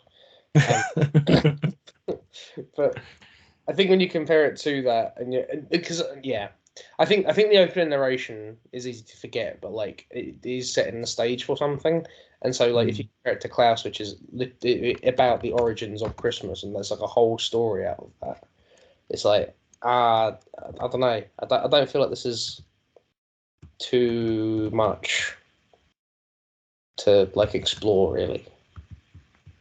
yeah, Then if you the opening narration, then I think you're probably fine. Like, yeah, I think the criticism is it's like it's a bit. It's sort of known for the surface level stuff, and I think the surface level stuff is kind of why people like it. I think I get the impression that it probably had a more sort of like grandiose ambition than what the film ended up being, and maybe part of that is because of like how difficult it was to animate it. I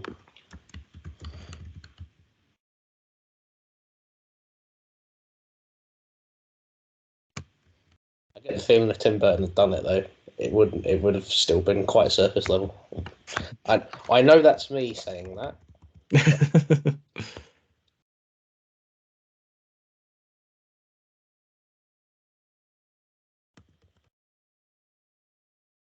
Feel free to argue.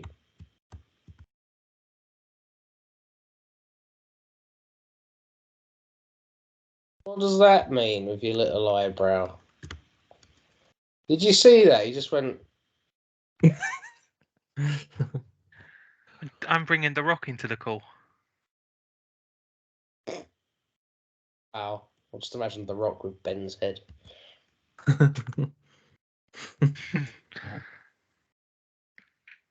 It's good, regardless. Oh, this is on 4K as well. What would you guys? What would you guys say was your favourite scene or favourite song? Oh, easily the introduction to the mayor. I fucking love that. Oh, yeah.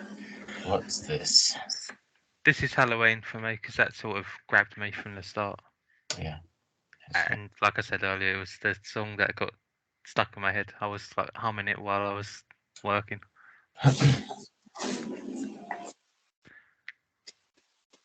My favourite scene, if you don't mind me going first, was sort of the collection between Sally and the science guy. Like I said earlier, they were fantastic. Oh yeah, Dr. Finkelstein. Yeah. Yeah, I think her constant kind of like trying to escape and her whatever scheme she wants to do to try and like put him under is just always amusing. Yeah. She just thinks of the most elaborate ways. For me, that was kind of the strength of the film. I don't know if like you guys all agree, like, but I think like their sort of relationship, sort of, I thought it was a big part of my enjoyment for it. Like, if you take the opening scene out, they were always like the bits that I was looking forward to the next time they were both on screen together.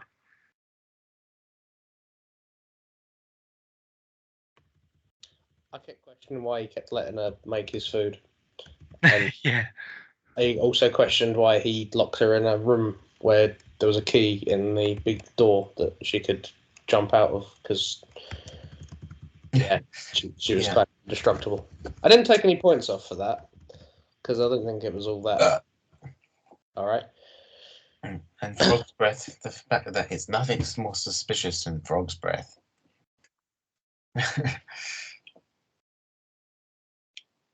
Yeah, I get enjoying the dynamic, but I think when he said you've poisoned me 3 times already, I was like, why did you get to that many? After the first, I'd be like, you know what? I'm in a wheelchair. I can't be afford to be shitting all day. Go, leave. So she's voiced by that annoying woman from After Hours, Kevin McAllister's mum. I had no idea. Yeah. Also, Jack is voiced by Prince Humperdinck from Princess Bride. Really? Oh Yeah. yeah, of course. That is, yeah, that's a very random set of recurring actors. Yeah, Catherine O'Hara, Sally. Sorry, Catherine O'Hara. I didn't mean to call you that annoying woman from After Hours. But she good. Also, that annoying woman from Beetlejuice and that annoying woman from Home Alone.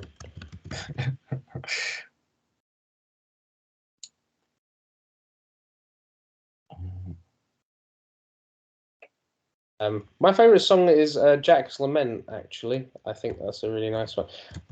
I generally like all of the songs pretty much. Obviously, I have a little bit of...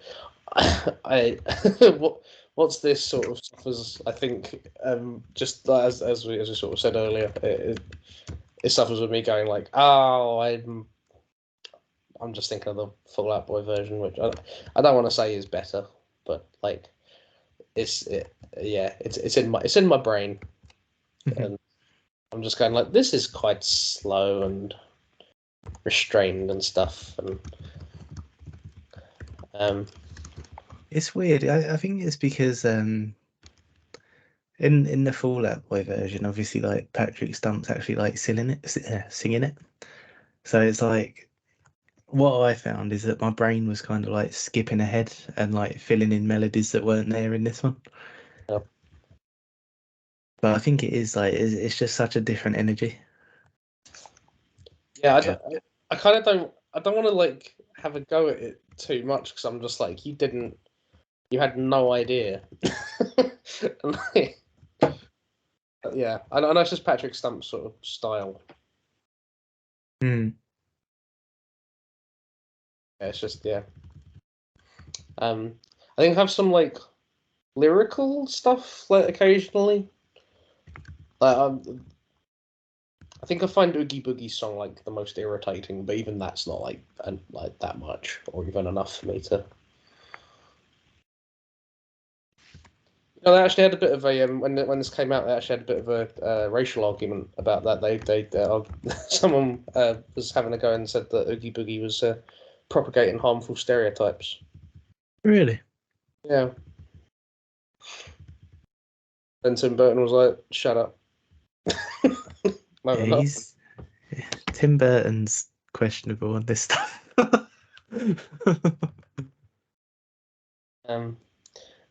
But favorite scene. I do like Jack just fucking beating the shit out of Oogie Boogie. I think that's pretty neat. That's fun on sort of like a visceral level, and obviously, like, you know, I'm thinking it's now kind of got a bit wrapped up in the Kingdom Hearts level for Nightmare Before Christmas, and I'm like, yeah, That was pretty damn cool. Mhm. So, yeah, that's kind of just built on the nostalgic. But I'm getting the double shot of nostalgia there. That's probably my favourite scene, perhaps. Yeah. Simon shaking his head at me. I mean, like, if you're talking Kingdom Hearts, did you get all those little like hidden Mickey Trinity things? I don't remember. Okay. Because I had this conversation with John before. It's a missable like achievement, so you don't get like the secret ending if you do the Oogie Boogie thing first. It was like a soft lock thing. I warned him about it, and he was like, "Oh, okay, I remember."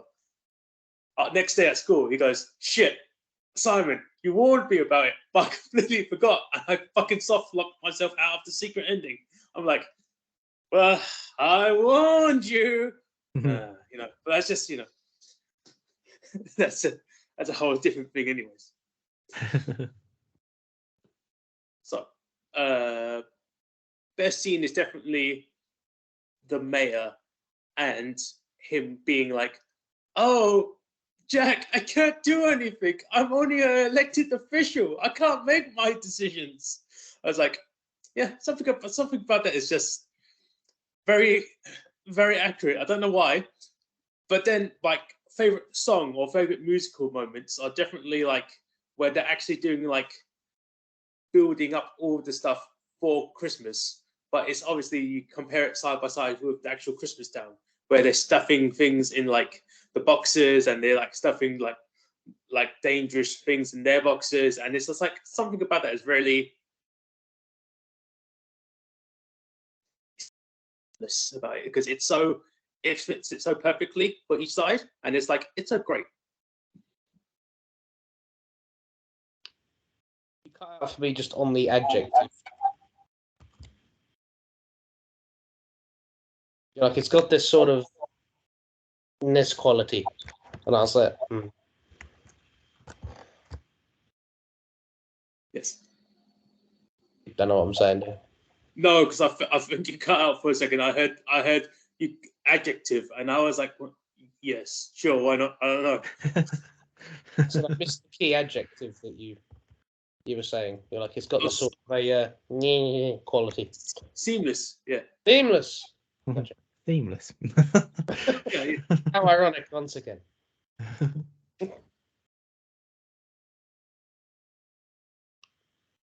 Anyone else? Anyone else got one? I suppose it's more of a favourite character, really, but I fucking love the mayor. I think his design is brilliant. Like the whole thing with like literal two faces.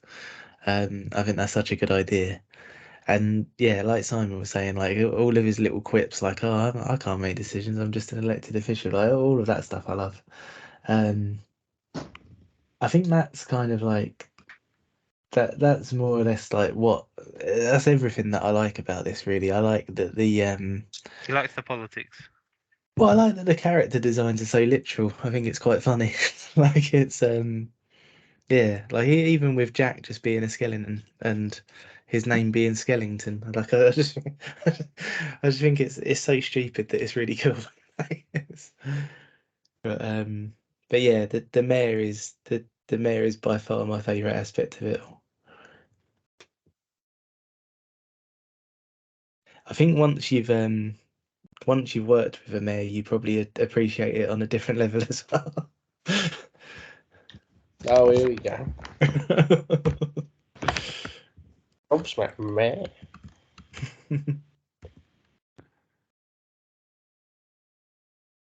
Rob for mayor. Yeah, I'd vote for Rob. I already have. I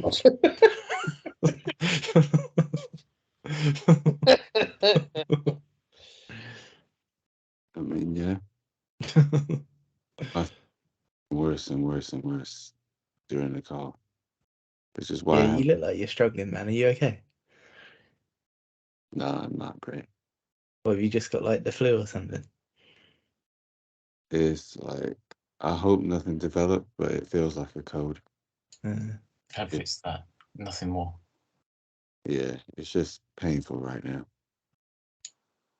And my favorites, I can't really pick any favorite one, but in terms of like scenes, songs,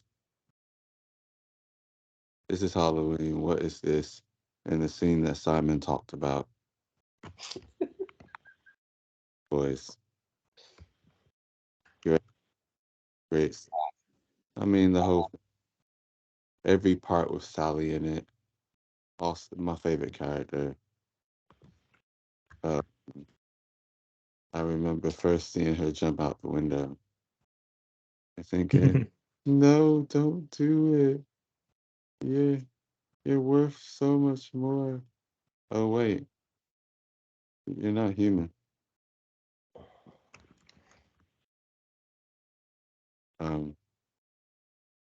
Yeah, there's so much about the film that just has a great charm. It's just, yeah, it's great.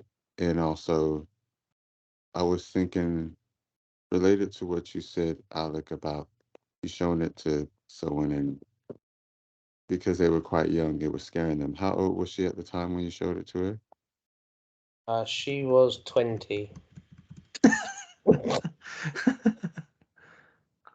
Well, When you first showed it to her? yeah, she's such a pussy, honestly. Okay, fine. I was thinking, She was like 8. guess it depends on the kid. But anyway, I was gonna be like, well, when I was watching it, I was thinking, I'd like to show this to like kids, but I have to be careful at what age I show it to them because some of the way they're moving is kind of creepy, and they're not used to this because we don't have they haven't grown up with stop motion like us. Like we transitioned into like no like different animations, but we saw a lot of this stuff. I feel like many kids that would just be creeped out. I want them to enjoy it. Watched it quite younger, so yeah, I guess it just depends on the kid, I suppose. But Yeah. I know Pat watched quite a few things. Some of them he was okay with, and some of them were quite, not for his age. Scarring. Anyway, he's gonna say Yeah. Pat. Yeah, I watched a lot of stuff that I shouldn't have at the age that I was. yeah, I also watched Scooby Doo. That Oh my god. No. shit me up. There's you, Alec. Did you say it scared you as a kid, Scooby Doo? Oh yeah, yeah. Well, I mean, not really. I was too tough. Tried its best though. Yeah, Scooby don't. Yeah. Remember, Ba-dum. I think 2 films I refused seeing as a kid, just because I was just like, nah, I'm not gonna like that. Was Candyman and Chucky. Really? Like with the Candyman, I was just like, nah, this is gonna be creepy. Why do I want to watch this? It's gonna be weird. And then I don't want to see no creepy talking doll. Give me like Halloween any day or something else. Like this is no. I no enjoyment. I never got the thing with Chucky. I'm just like, just boot him. I would probably be fine now, but at the time as a kid, I was just like, I don't think I need that. 'Cause I think some of my friends were like really young, might have like wanted to watch it here or there. But I was just like, I just love the idea of you as a toddler being like, I don't need the idea of a ginger doll in my life. I'd The be problem was that he was ginger. imagining this little kind of Instagram thing of this Jamaican kid, really young, like beyond his age. It is so cute and funny. It's just like, where's this kid learning this from? Obviously, the parents. But it's Oh wait, is this the kid who's like murder you? Hmm? Is this the kid who's like, I'll murder you? oh no, no. Oh. He's like the dad's just like, it's a Jamaican guy, so I'm not gonna do your accent. But he's like, I'm gonna leave you at your grandma's house since you're not feeling well. You know, me and your mom gonna go downtown. We'll pick you up later. And he's just like, nah, I'm well. Thank you, Jesus. Thank you, God. Oh, God is God. But the way he said it, it was like an adult that said it. Too funny. Anyway, tangent aside, though, things and probably cut off for the rest of the night until the end.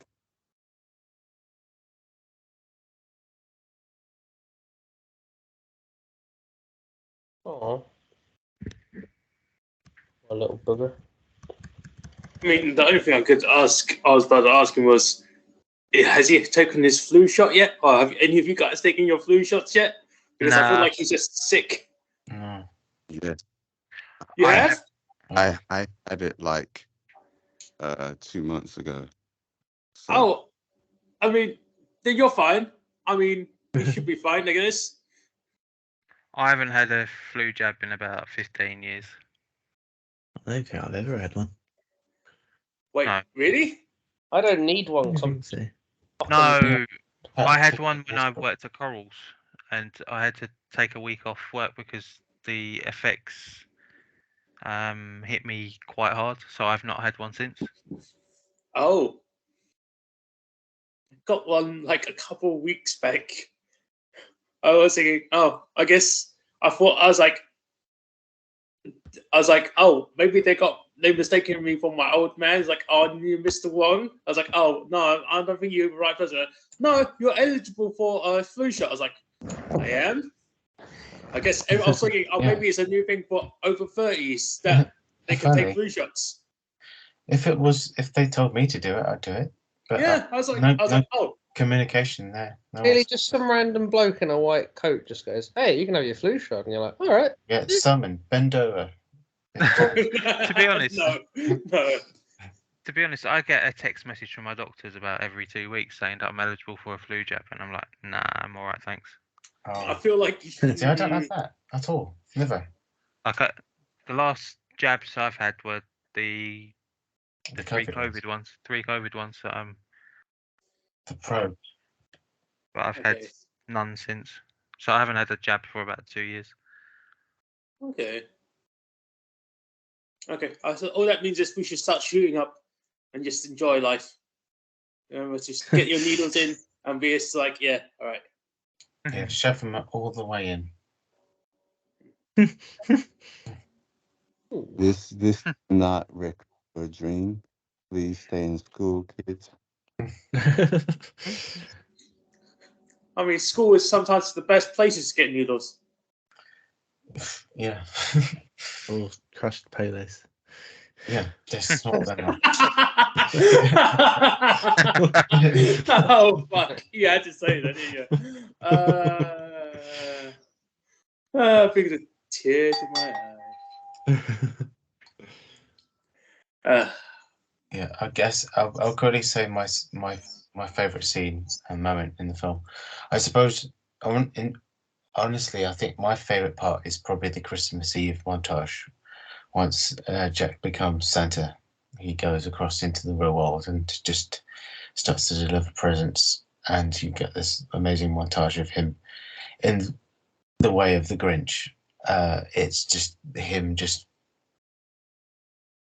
brilliantly just playing the role, but everything going so horribly wrong, and it's just so fun to see that happen from house to house and the effects that he causes and all that. The music's so good, and it just what happens to all the poor kids and what they have to face, and then that poor kid was like, "Hey, what did Santa get you this year?" And he's like, the shrunken head. It's just brilliant humor in it all the way through like that. Probably my favorite song It's probably Something's Up with Jack, or maybe Sally's Song. I think because they're so like informative of the story and how much is going on in those two characters' heads, and there's so much nuance and tension in both of them, just because of what will happen and what they mean, especially. So yeah, I do love those. I do love all the songs. I think that's why it's probably one of my favorite musicals, because literally I think it's 8 songs in total. I think all of them I just love them all. And the score itself that connects them all just makes it as a whole just such a good film, good musical, and it just works for me. And yeah, can't really just like spin a dice and just pick a great moment and you'll find one. So it's a good film for that reason.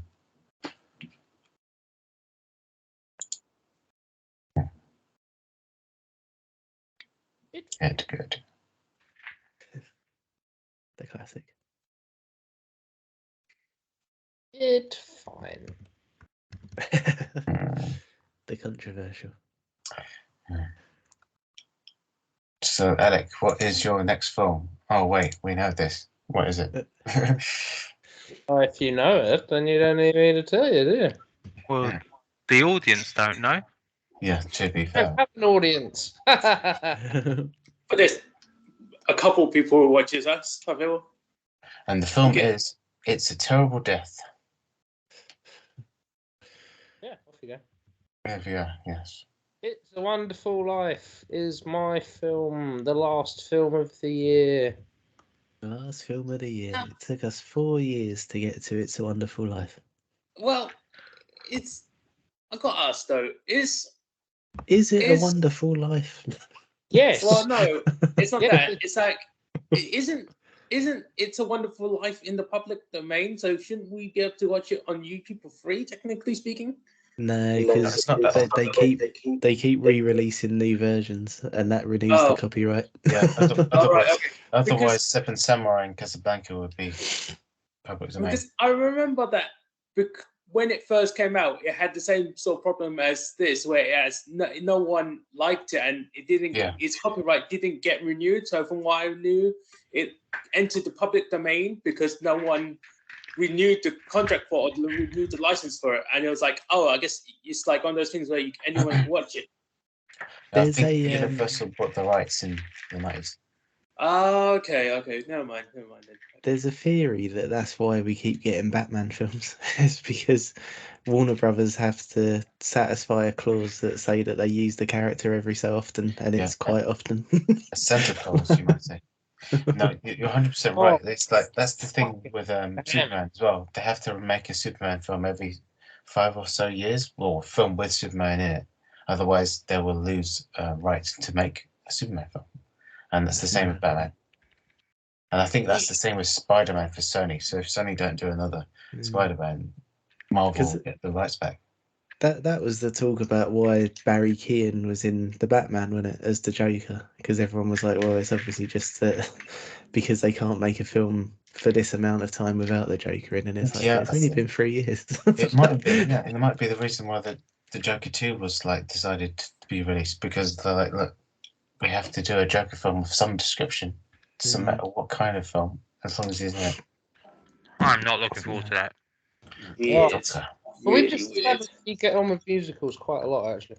Yeah, I bet Pat will love it. You wait. Yeah, that's become my favourite part of Film Club, is that every time we have a musical, Pat goes, as someone who doesn't like musicals, I thought this was really good. How many musicals have I liked in this film club so far? Definitely a majority. Yeah, what one Well, hasn't? 3 anyway. I think no, wait. It was Rocky Horror Picture Show that you did. I hated that. Yeah, and I think most of us hated that, so that's fair. Let me have a look at what we've actually Wait, had. Pat, did you like The Greatest Showman? I love He The loves Greatest it. Showman. He likes the Alright, Great okay. Show. I had the soundtrack on my phone. Okay, so It's like, we keep bringing it up eventually, but it's like I guess all right, yeah. So So Not the the Greatest best bar Showman, quality. Grease, Nightmare Before Christmas. I can't think of any others that we've had that I've enjoyed. What's it we called? just did my one. We just did Willy Wonka. Yeah. I Fucking didn't hate enjoy that though. I'm talking about the Fuck. ones I did like. And don't So forget all- Bob's one. Huh? All of the musicals that we've had so far are The Muppet Lion Christmas King. Carol, Oh, actually, I Tick- did like that. Yeah. Alright. Tick Tick Boom, Okay. Okay. This is The Nightmare remember. Before Christmas, Yeah. Willy Wonka, Didn't like. Grease, which he picked. Yeah. That's my favourite of the bunch. The Rocky Horror Picture Show, Funny was Face, shite. and The Greatest Showman. So you're a good like Oh, 1 in fuck, 2. fuck. Yeah, I forgot about the funny face. Shit. Oh, Funny Face wasn't great. oh. Not so funny. Speaking of, actually, as Funny Face was sort of Camilla's pick, Ed was saying for guest pick round, you should do all the thumbnails with the guests' sort of faces made up, like in our style. Oh, That could be interesting. I've got to find That's a not a picture. bad idea, actually. So she wants to actually sit in on the one where we do her film because Is that definitely happening for you, Ed? Is that 100%? Your film with Eb? Yeah, I think it probably is. And there's no way that she's going to choose anything else. Believe me, if she picked Inglourious Bastards, I'd be over the fucking moon. But I think we're going to be stuck with this. Does she like Inglourious Basterds? Her favorite Tarantino and her favorite film. Well, why really? not choose that? Because then that won't I happen. keep fucking asking her. No, I get to that. But why does she love this? Well, actually, this is another conversation for another time. So Why does she love that one? Yeah. Why Why? does she love seeing Brad Pitt scalp someone? I mean, who doesn't? Everyone's imagining it right now, and look at him. He's happier than he's ever been.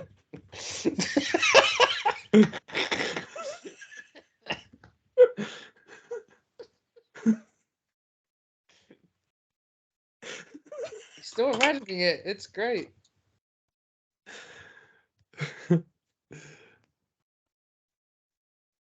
Oh, he's not even fucking reacting to it. Anyway, there you go. It's a Wonderful Life. I think Who it's are you talking to? probably on Amazon. Simon. I completely zoned out when you were telling your joke. Sorry, It's what on was Apple that? TV. Rude, isn't it? No, I'm just seeing something on TV as well, and like I'm playing my Switch, so it's like Pat's playing like Madden. I'm playing. I know I'm playing FIFA tonight. Oh yeah, okay. Yeah, I'm playing stuff on the Switch and just. You can find It's a Wonderful Life in Rob's bookshelf and nowhere else. All right, we've got a raid. Go at Rob's for Christmas. Film Club Live 2023 is finally happening. Oh, if we said Film Club Lies. We just have to find a film that's not like that won't get taken down if we did it. And the only other film that I can think of was Dogma. That's it. Oh, Dogma would be a great pick, to be fair. Yeah. Because that's no one can copyright Dogma because they can't legally do it because it'll get everyone in trouble. The guy who Oh, owns the so- copyright is in prison. Oh, so we can watch it on Amazon or Apple TV. So Just for you, Alec, I'm going to watch it on Apple TV. You can watch it on Amazon and nowhere else. I'm going to watch it on Apple TV, mate. Nah, you don't have to. No, I feel obliged to. I haven't watched the film there for a while. Don't you get doing that. It's not very good.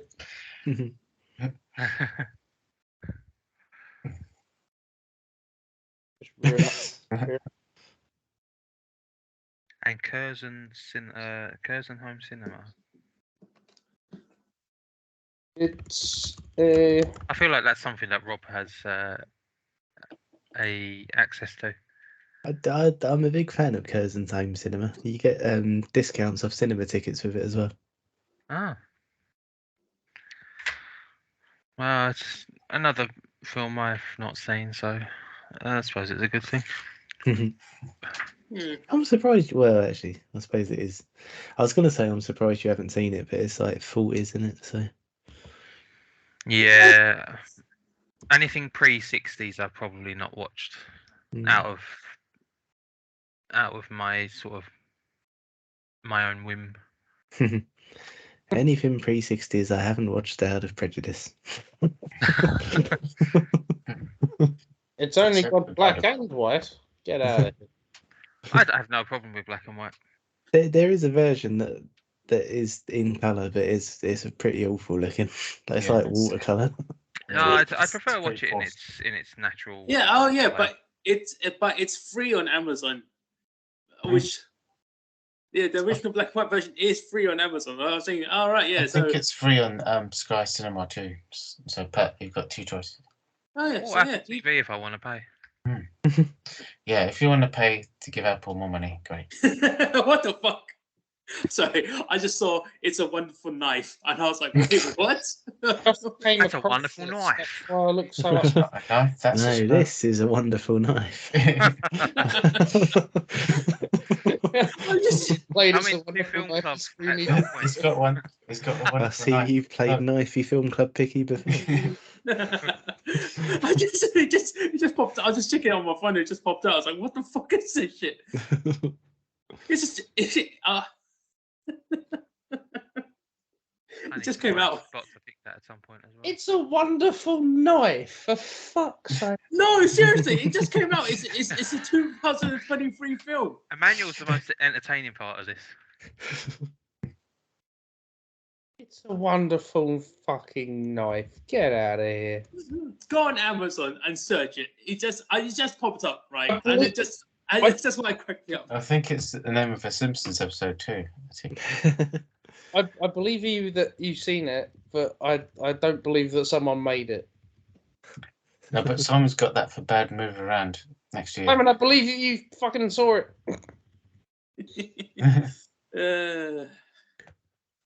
No, well, Wonderful. maybe not. Maybe not. Maybe not. Wonderful knife. Fucking hell. Oh, we got the pleasure of 2 straight Alec films now, haven't we? Oh, Oh do we? shit, yeah. Yeah. Yeah, we have, yeah. Oh, we've got They're Wonderful both Life and gonna be Wonderful Knife black back to and back. white. I'm going to at some point during the week, Rob. I want you to open up a Skype call just with me, just so I can test my phone to see if I can Oh, okay, join yeah. the call. Oh, Just so I can join the Sweet. call in America. That'd be sweet, man. It works quite well on the phone, actually.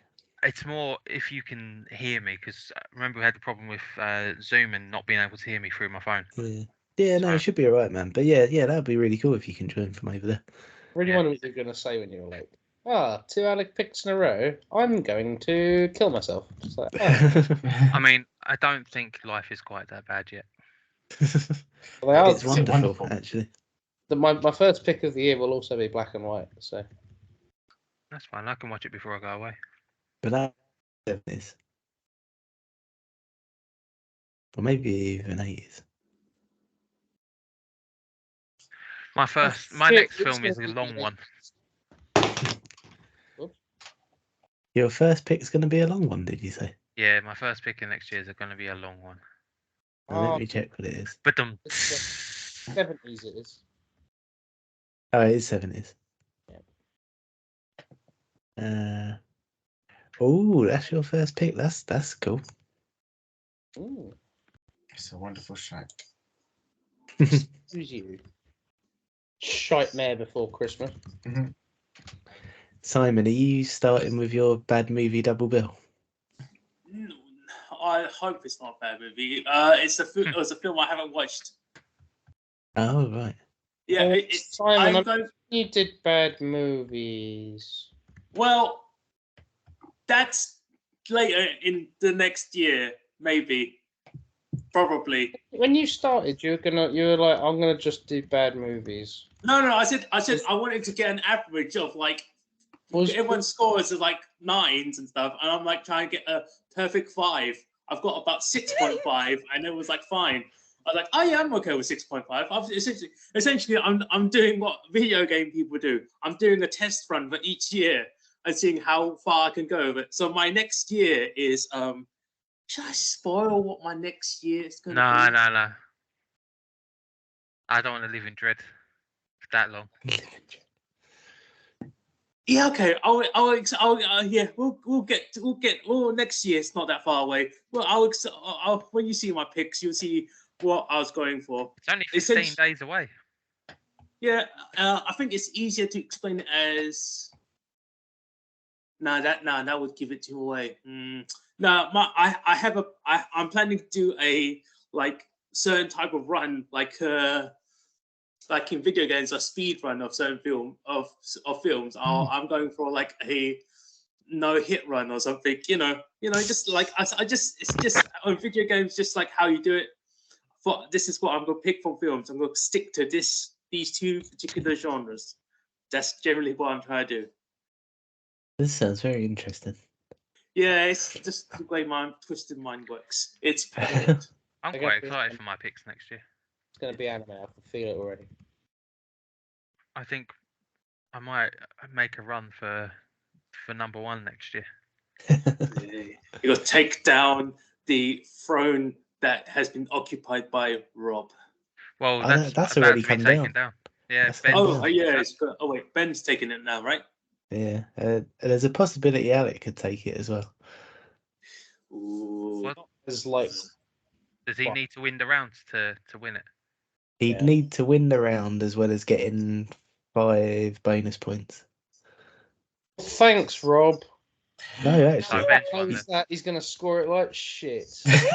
Well, it's not that. It's like you would need It's a 5 wonderful bonus round. points, but I don't think, with no offense to you, Alec, I don't think A Wonderful Life would beat Nightmare Before Christmas for bonus points. I don't think Oh, that's a shame. Well, think- I'm likely to either give mine to Nightmare Before Christmas or what was the name of your film, Rob? Hours After After. Hours, but I think that's Yeah. probably confirmed which one you're leaning to. Yeah. They were my between them two and Emmanuel's pick. They were my favourite 3 of the round so far, and that includes mine. I'm leaning towards Willy Wonka so far, just because I think it's a shame it's going to be last. So I think we just confirmed Ben wins. Fuck. Oh no, when Okay. I say bonus points, I mean for like the Hall of Fame and all of that kind of stuff. Oh, right. Oh, I Because see what you meant, like the kernels. nomination points don't factor into the other one. Oh, and not Oh. until next year when we change the point system. We I changed the think. point system. Are we not changing nominations for next year? Yeah, slightly. So it'll be that a film can't be nominated for an award unless it's got a nomination point throughout the year. So we'll have to think about the nomination points a bit more. Interesting. Hmm. Okay. Interesting. Cool. Right, I need to go because I need to pee. Okay. See you Next guys week, I don't know my whole availability because obviously I'm working Saturday and Sunday, Oh, that and sucks. I'll be Whole availability. Yeah, you're Well, not I think that's working yourself. on Christmas. well. No, I'll be working till about 8 o'clock on Saturday, and I'm back in at work at 8 on Sunday. Damn, those are some pretty No. occupied holes. So I may be about for about an hour, Oh, that's a shame. but I'll get me point across and whatnot. I might be here James for the whole call. Stewart We is a just don't pussy. know. I'll let you know my whole availability and I'll get my point across. Get the nomination point across, yeah. Classic. All right, see you next week, guys. Yeah, Have a see good you in a evening. bit. See you later. Good night. Bye. Bye.